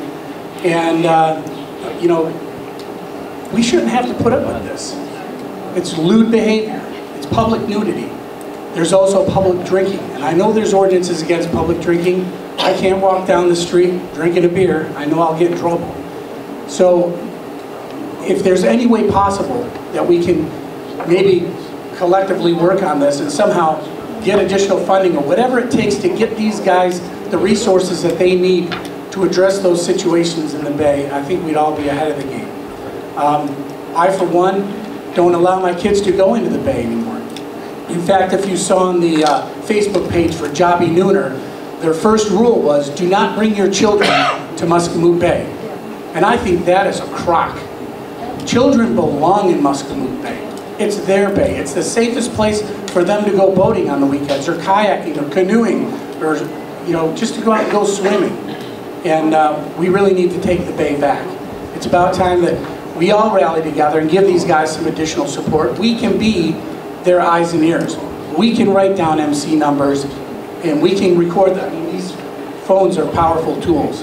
I've used it. I've sent them information. I've sent them MC numbers, photographs. Let's all become involved. I don't know if there's a way we can pull together and create a residential task force to help these guys out, or if they can deputize people out here on the island. But whatever we got to do, let's do it. All right, thanks, Jim.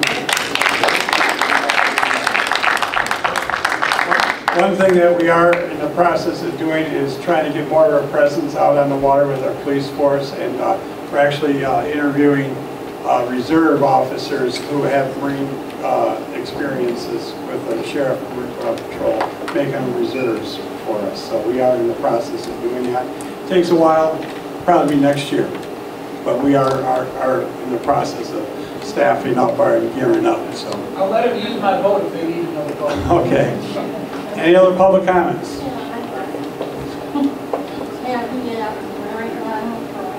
on, Kathy. Gotta make it official. Artie, you said you had 3 areas that you're interested in the, for the kayak? Well, we have 3 areas right now on the island targeted. Right. Right. Okay. Years ago, Columbine used to run straight. And then it curved. Don't they still own that property? The county road does. They're not really quite interested in helping us out there. They are? Yep. Okay, that's the first thing. The second thing is, I don't mean to harp, but you said before in the meeting that we would have to have a millage increase for us to get our fire department back. To make it a Harson's Island Fire Department like it was? Correct. Definitely would. Also, we would have to have firemen. Definitely. So if we got the firemen and if we took a vote, what type of millage are you talking? Well, back, what was it, 10, 12 years ago, it was, the island was paying 2.25 mils. It'd probably be more than that now. Like I say, you're paying 1.65 right now. Problem is, who wants to be a volunteer fireman? It's like a part-time job. It's going to take you 20 hours a week. I don't see one hand. But you know, it's a lot more regulations involved than it was back in the day. You have physical. In fact, they're doing their training right now, intense training, physical training. A lot of testing, and you know, the bare minimum, you got to be an EMT, firefighter 1, firefighter 2. It's basically a 20-hour-a-week job. Right. We had 18 firemen in 2009, and then they took our fire department away, so they're with our men also. And no choice. I think we should have voted on that. Well, I wasn't around then, but... No, but we were and never told until it was a done deal. Okay. Thank you. Okay. Any other public comments? grab the... Artie, is there going to, Artie, is there going to be 2 firemen at the fire station, one on each and 12-hour shift, or both at the same time? There's 2, we have two people staffed at the Island Fire Department, 24/7. But you know, they're not on the island the whole time. I mean, and they can't be. They have to go. We have to go get supplies. They have training, like I say. There's a lot of training they have to do. And usually it's Tuesday. Well, right now there's more training than not, because we have an instructor doing in-house training right now for most of the firemen. And how things work, we backfill. Say if there's a call up at DTE, we send resources from the mainland out. We'll have them staged at the ferry. So if there's a emergency on either side, they can respond faster. It's just common practice. So they're not going to be sitting at the station 24/7. You get new people. You know, we have, I think, about 33 volunteer firemen total in our township. You get new people. We got to show them around how to you know where everything is. If we get a call on the water, those 2 people go out. We'll bring at least one. Sometimes depends how we're staffed on the mainland. Or no, I'm sorry. Those 2 people go out. We'll buzz for an on-call person to come in, but it may take them an hour to get here. No, this is when there's already a call. If there's a call on the water, we'll buzz a couple people to come in to report to work to backfill. But if in that hour time, if there's another second emergency, the mainland will respond, and they will get here in 10 minutes. Well, the point of it is our bureaucracy has got involved. If anything, if we have one man at that station 12 hours a day, something happens to him, they call in. He could have had a heart attack, he could have had it. You see, we are really not totally protected. That's what I'm trying to say. We're a lot better than we were. $1 million homes on this island that can burn to the ground. You understand? Yours, mine, and everybody else. I moved here for, like I said before, we had 2025. If the bureaucracy would get out of the way, anybody could hold a hose. Anybody could get there. You don't have to be a smart guy to take and hold a hose.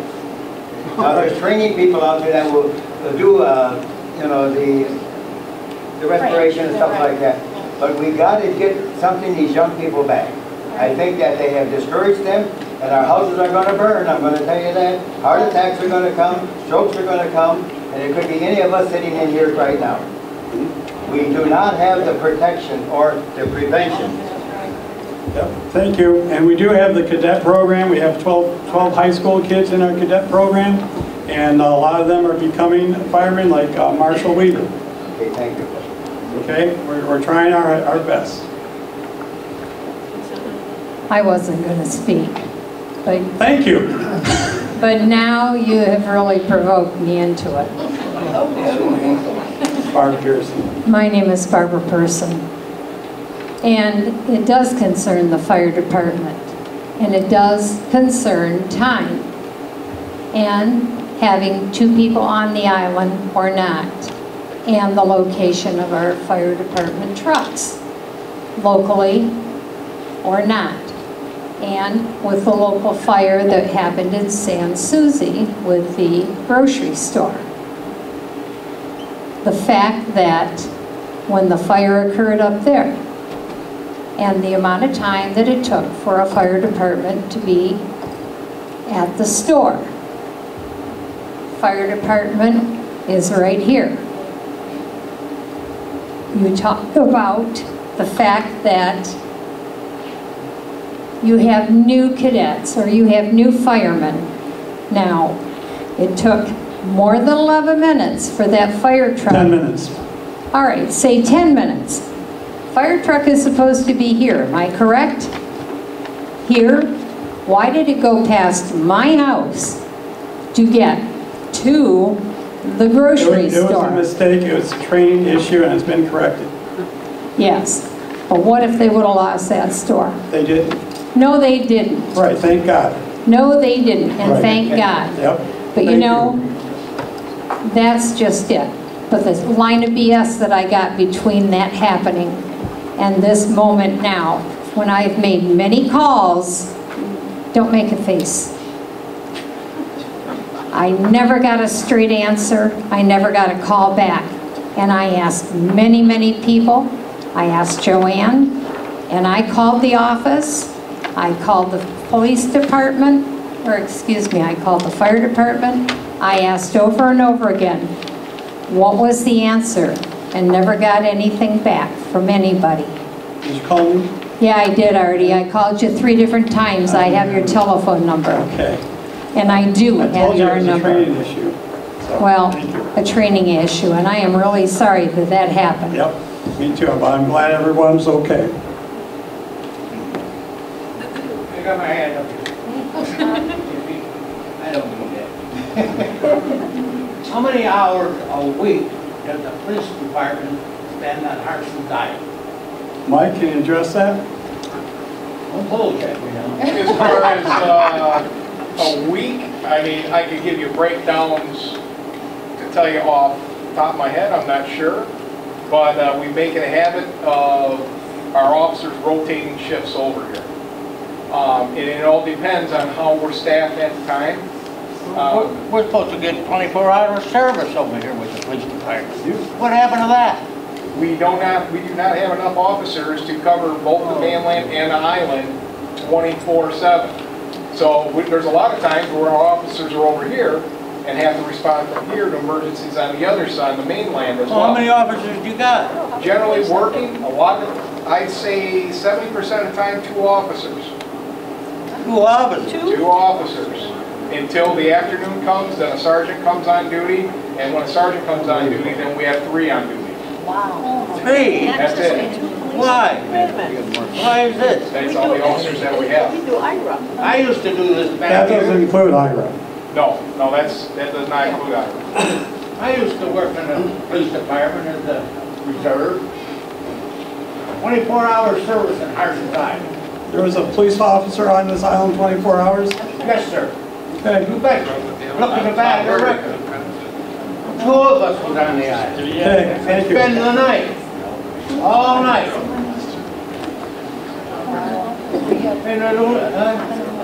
And we had about probably 10 officers. That's when Carl Trombley was here. He knew how to run a fire. Thank you. One thing, Artie, we don't have public relationship with our police. When I was in Chesterfield, I knew every police officer. I've been on this island 39 years. I'll bet you the majority of the people here do not know one police officer by name. If you're outside a mailbox or anything, they do not have the courtesy to stop and say, hello there, how are you, how's things going? They used to be flatfoot. Go around and used to walk. They used to know their people. They knew everybody. But these police departments today should be called Clay Township Cop Department. Because like I say again, they have no public relationship. If they had a business, they'd go out of business. Because they just do not have the relationship with these people. Do anybody know police officers here? You got a name? Yeah, I think that a lot of people do. I don't know. I know what Dave, I think, is the only one that I know here. Thank you. Back in the back. Because they grew up here. Quiet, quiet, quiet. Where's the mic?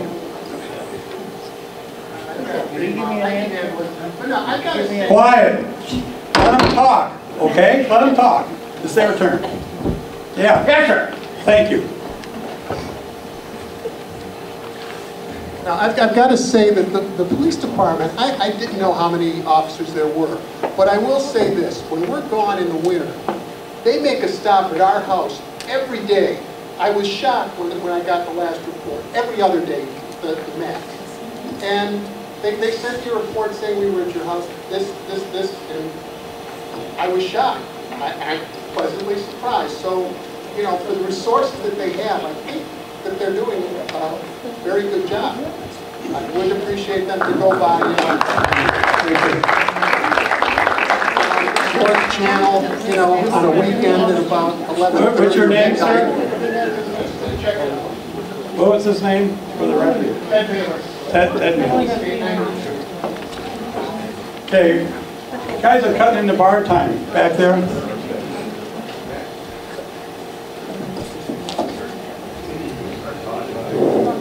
Three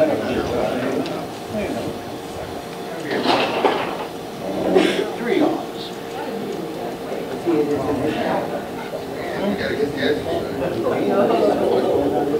Hi, my name is Tom Ramo. I live at 4045 Green Drive. And I was wondering if you guys were informed or the DEQ was informed of the sunken barge down at the Castaway Marina that's been underwater with a house on it for over 6 months or for longer. Now, are they going to do anything about it? Are they going to pull it out of there? Is the Coast Guard involved, and what's going on? We've been working with the Coast Guard and the DNR to enforce their own regulations and rules, and we haven't had luck with that. And there's other situations similar within our township with old barges that we are working on. Will DEQ do anything about it? That's what we're trying to do. Okay, thank you. Thank you. I'd just like to say that house on that barge is probably sunk at 7 or 8 different marinas around that. That particular one. Oh, yeah.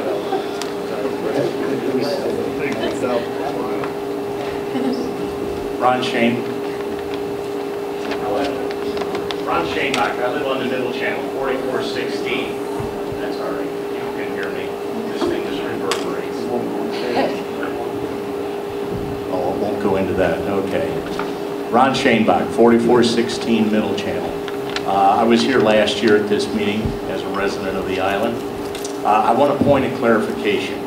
Is the township pursuing whatever permits we need to have on the Middle Channel to put no-wake buoys? As you've heard from all of us, we've reached the breaking point with, be it noise, be it wakes, be it unsafe boating conditions out there. We need to have buoys, and we need to have them next year. Yeah, I addressed that in the supervisor's report along with no-wake signs we're having. I'm in the process of trying to get permission with the DEQ and the Coast Guard and putting about 3 buoys, no-wake buoys, which will have a light on them, a solar light, so it'll be blinking at night. I don't know if we're going to be successful in making that happen, but we are in the works of trying to do that. The second question I have for you. Is that what you want to hear? Yes, it is. I've been following it on the YouTube videos of the meetings. I don't attend all of the meetings, obviously. Thank you. But I have been following it, and I appreciate the effort. Okay. Second thing, as part of that effort, can we change the rules on the Middle Channel? No. And why not? Because we're the citizens. We're the residents. We're the taxpayers. Why can't we petition whoever the authorities are to change the rules and make it a no-wake zone from the beginning of the Middle Channel all the way up to the North Channel? Wherever we have, I mean, people are going to get killed before long.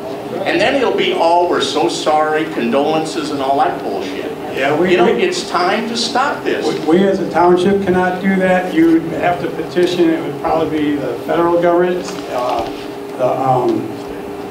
the Coast Guard, and that's a battle we would not win because all the people on St. Clair Shores are saying, why, I should be able to go up there at those speeds if it's permitted because of wake. You can't stop me. The river was there before we were. Well, let me say this. Then I would request, Mr. Bryson, that you try. I can try. That you try. Okay. If we don't try, we're not going to succeed. Right. But I want to try, and all of us will support you, and we will write letters or do whatever we have to convince, hey, people in St. Clair Shores have noise ordinances. They have speed ordinances along their shore. Why can't we have them along our shore? The speed limit on Lake St. Clair is posted is 55 miles an hour. And I guarantee you people don't follow 55 miles an hour. They don't follow the noise ordinances. And they have them on St. Clair Shores. So, you know what? If we all went to their parks, if we went to their shores and made as much noise as they make on our land, we'd be arrested. And it's time that we protect our property. That's thank all there you. is to it. It's time that we protect I it. agree. Thank you. Thank you, Art.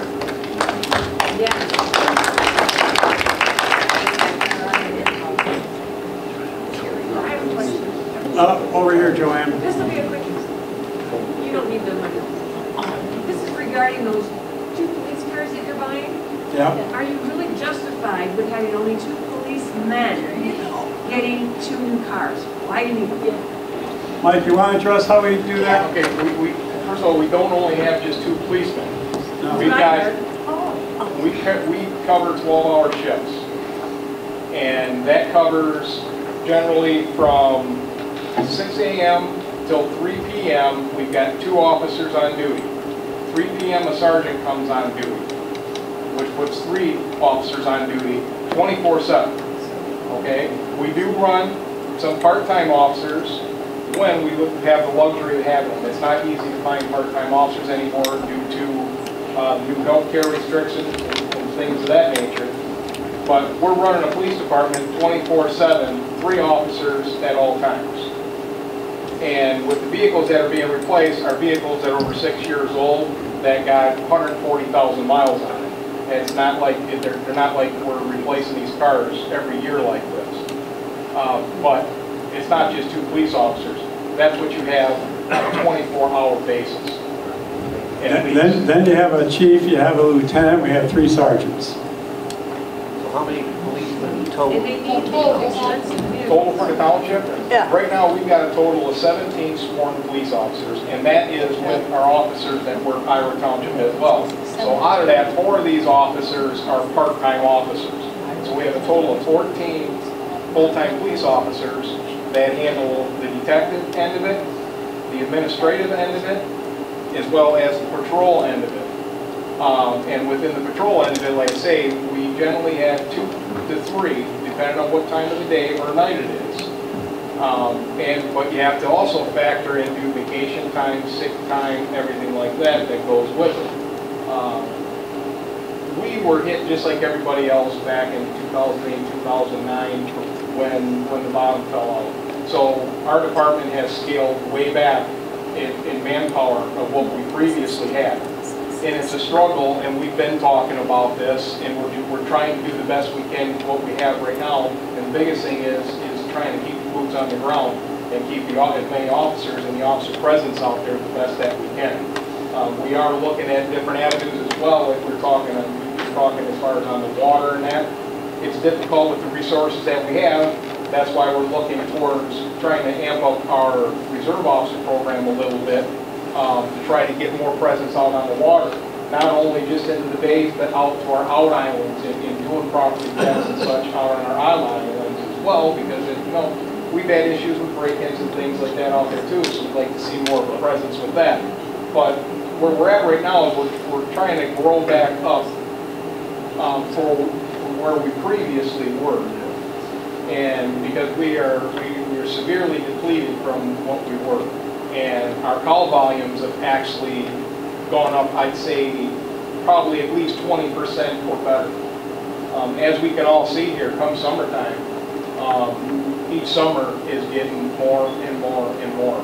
And these events like the Raft Off and Jobby Nooner have turned into be pretty much an every weekend event out here.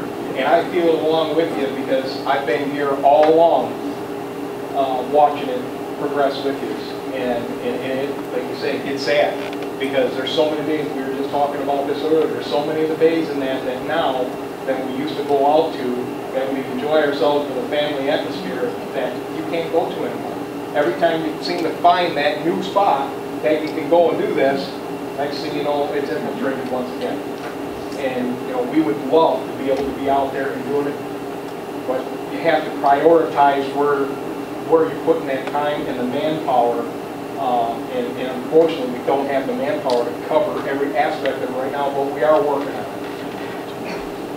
One thing Supervisor Bryson has talked about is what I'd like to do is as soon as things start to slow down a little bit is I'd like to put together some town hall meetings between myself and residents of the island and residents of the mainland. And that way, if you got questions or concerns or anything like that, we kind of try to come together. I mean, let's face it, everybody, a lot of people have good ideas, and it could be something we're not even thinking of, especially because, you know, we live over here as well. But these are some of the things that we want to put together to try and get you to voice your concerns to us, as well as, you know, we're on our website, my email address is there, phone number's there, my door is open all day. Anybody that wants to stop by, please, I encourage you to stop by. If you got any questions or concerns, I definitely want to hear from you. That's the only way we're going to get anything done, is to contact us and let us know. And there's not a problem with remaining anonymous if there is an issue. That's what we're here for.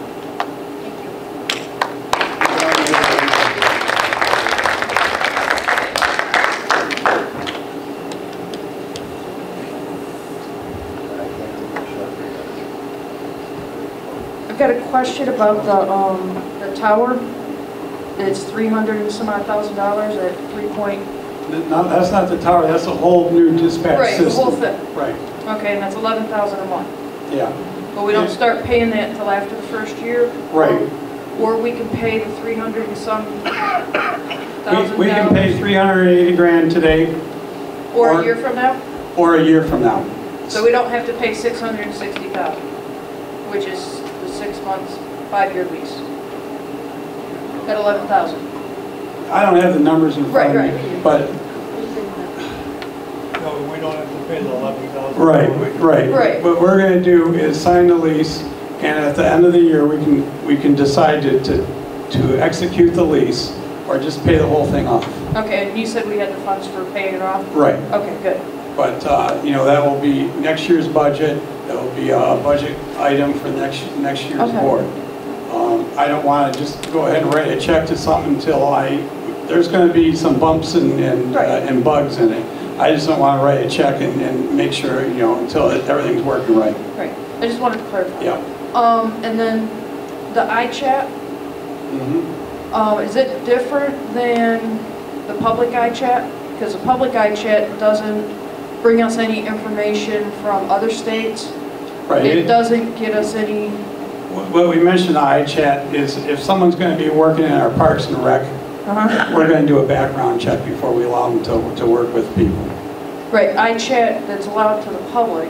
Yes, we get a little different one. Different, it's more in depth. Yeah, and we can do it. We can do it through our own police department too. Okay, so it'll cover other states. Yeah, I don't know the details on it, but yeah, we're going to check people out before they work in our parks.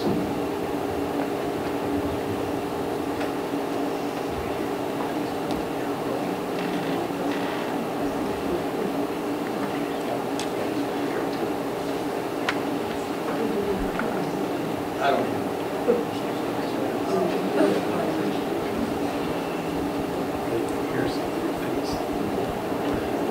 My name's Clint Bowen. I live on Poplar Avenue, Poplar Street. I've lived here 4 years. I moved here from Tennessee, from the Lake Country in Tennessee. We have houseboats. We have more trouble with houseboats than you guys ever have seen. The federal government came in and said that for every boat on a square acre of the lake, there had to be bathroom facilities. Nobody's mentioned DEA, who usually is the ones that's going to say, where's all the waste going out there in the lake? Now, I say it's foaming. It's bad. Why can't you go after the party, which is also going to help the big boats, roaring up the middle channel and tearing up the south channel at 7 in the morning, going over there, and look into the environmental problem that they got going on, and get them to do something. If we got E. coli issues, we might say, hey, sorry, you're not allowed. Right. Now, the DEQ did shut down one lake, I believe it was Torch Lake. It took them a long time to do that. We've had talks with the DEQ, but you know, they have more limited resources than we do.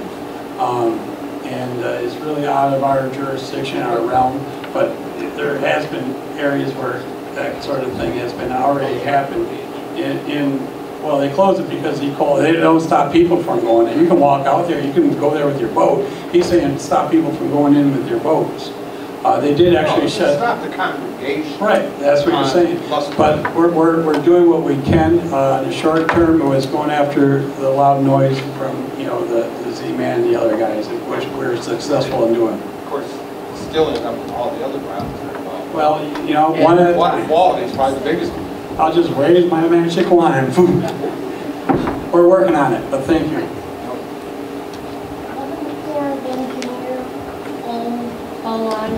No, yeah, the federal government owns Gull Island. Can't they put a stop to They could.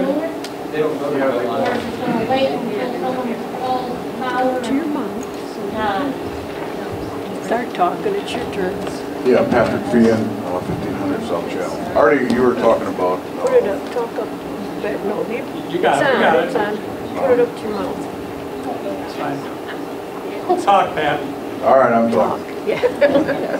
Anyways, you were talking about the St. John's Marsh and stuff, working with what, Tom Klein or something like that. I would hope that you're keeping the side burner all the stuff in our own, you know, sanctuary, and we've been trying very hard to get interpreters in there, and you know, kayak pass on the outside. You know, we can't go in the sanctuary, and that's... Yeah, we can. Well, anyways, let's keep pounding on that one, because that definitely affects us. We've been talking with them about opening up. Like I said, we're getting signage where we can go, and maps and trails. The dikes are all open from January 2nd to August 30th. We're actually in talks of actually putting a footbridge from the two parking lot areas on the South Channel over to the dikes. I don't know if that's happened, but I requested it. I mean, everything that's not on here, we've been working on lots of things that doesn't be brought up, believe me. And it's open. So it's up, you know, I'm trying to get marketing for the Audubon Society, the black tern, a bunch of black terns. People go nuts to see that, the blue herrings, the eaters. I can go on and on. And, you know, we're just getting the ball going, but it's exciting, and you know, it just doesn't happen overnight.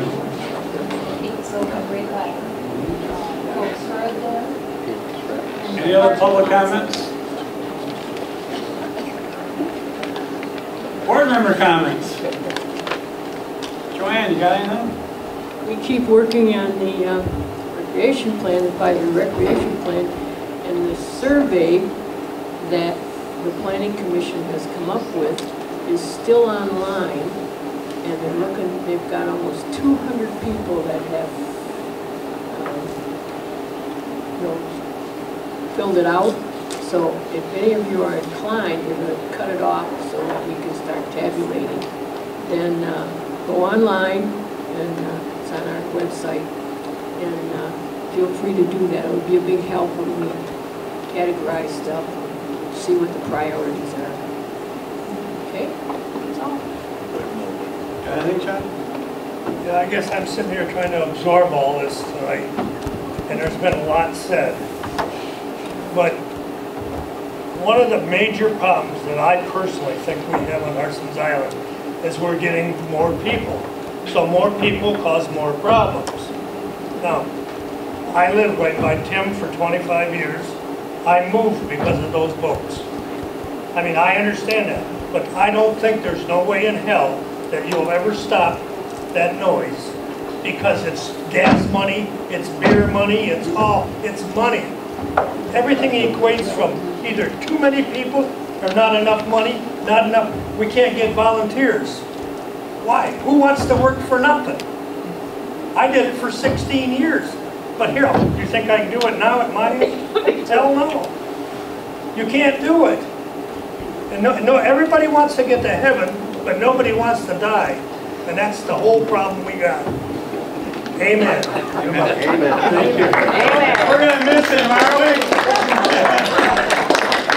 Yeah, you'll miss me when I'm gone. Cindy, you got anything?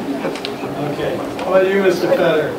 Yeah, I guess, I don't know if anybody here has been afraid to say it, but we can provide 7 police officers. We can provide full-time fire departments on the mainland and Harson's Island.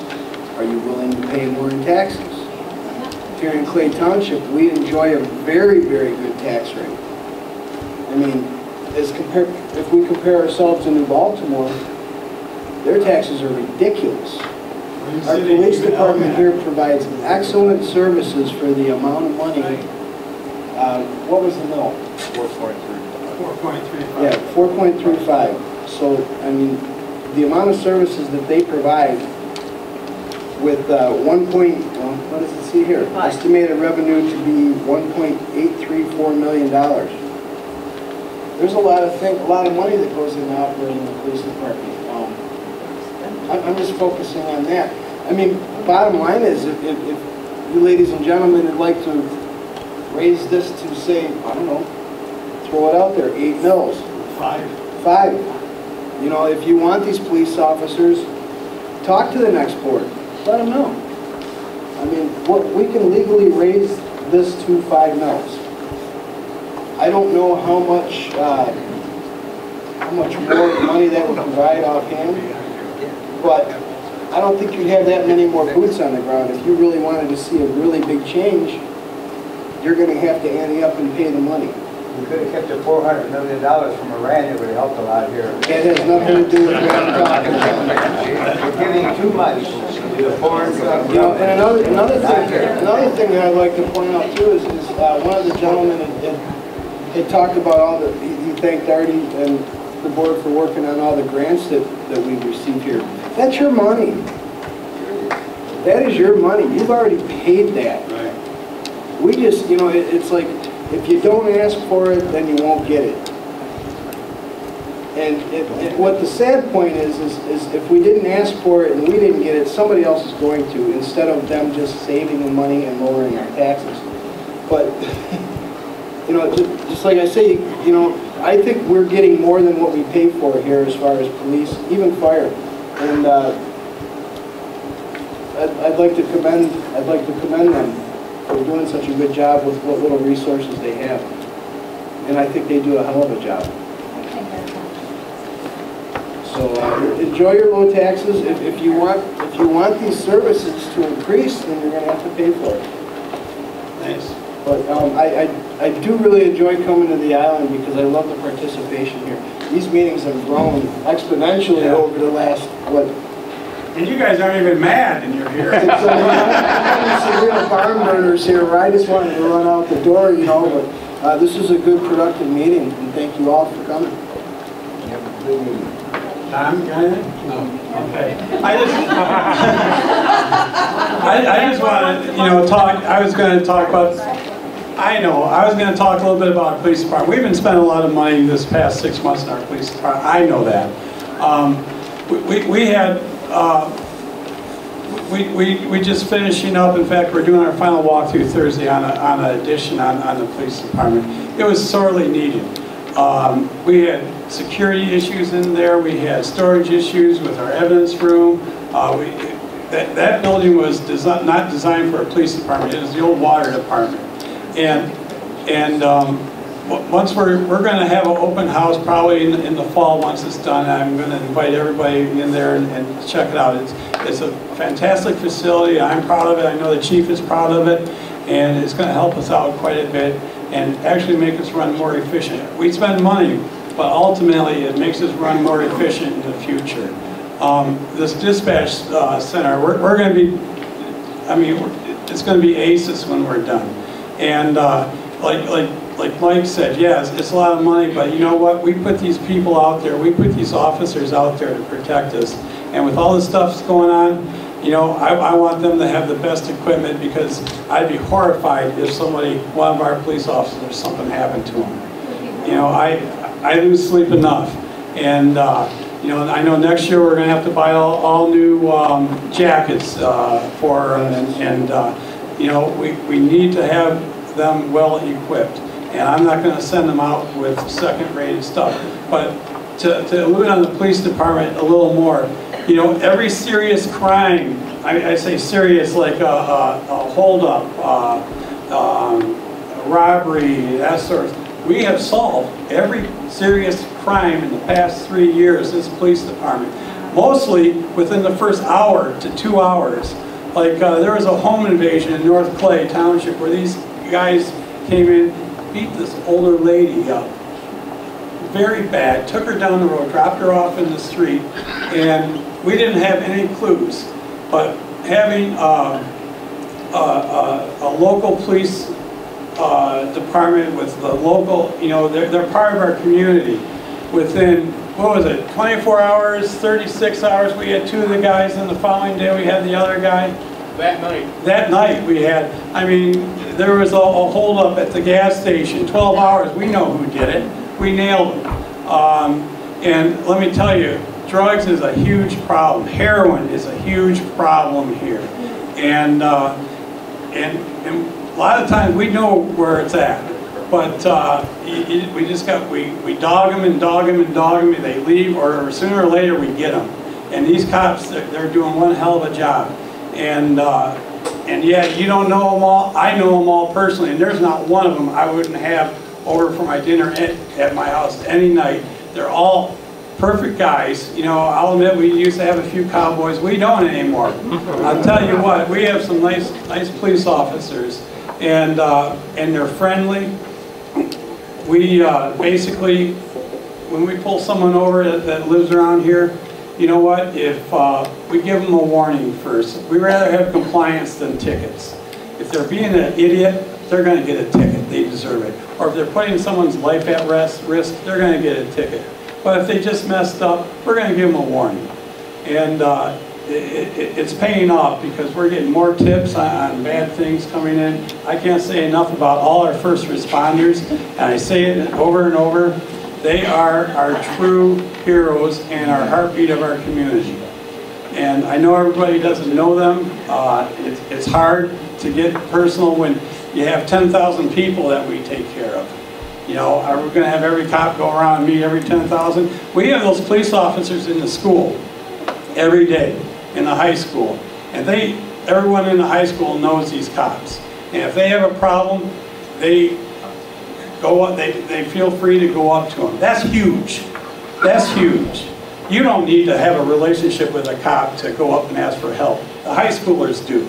And that's what we're concentrating on is the kids. So I'm going to get off my horse and all right, appreciate everybody coming out here.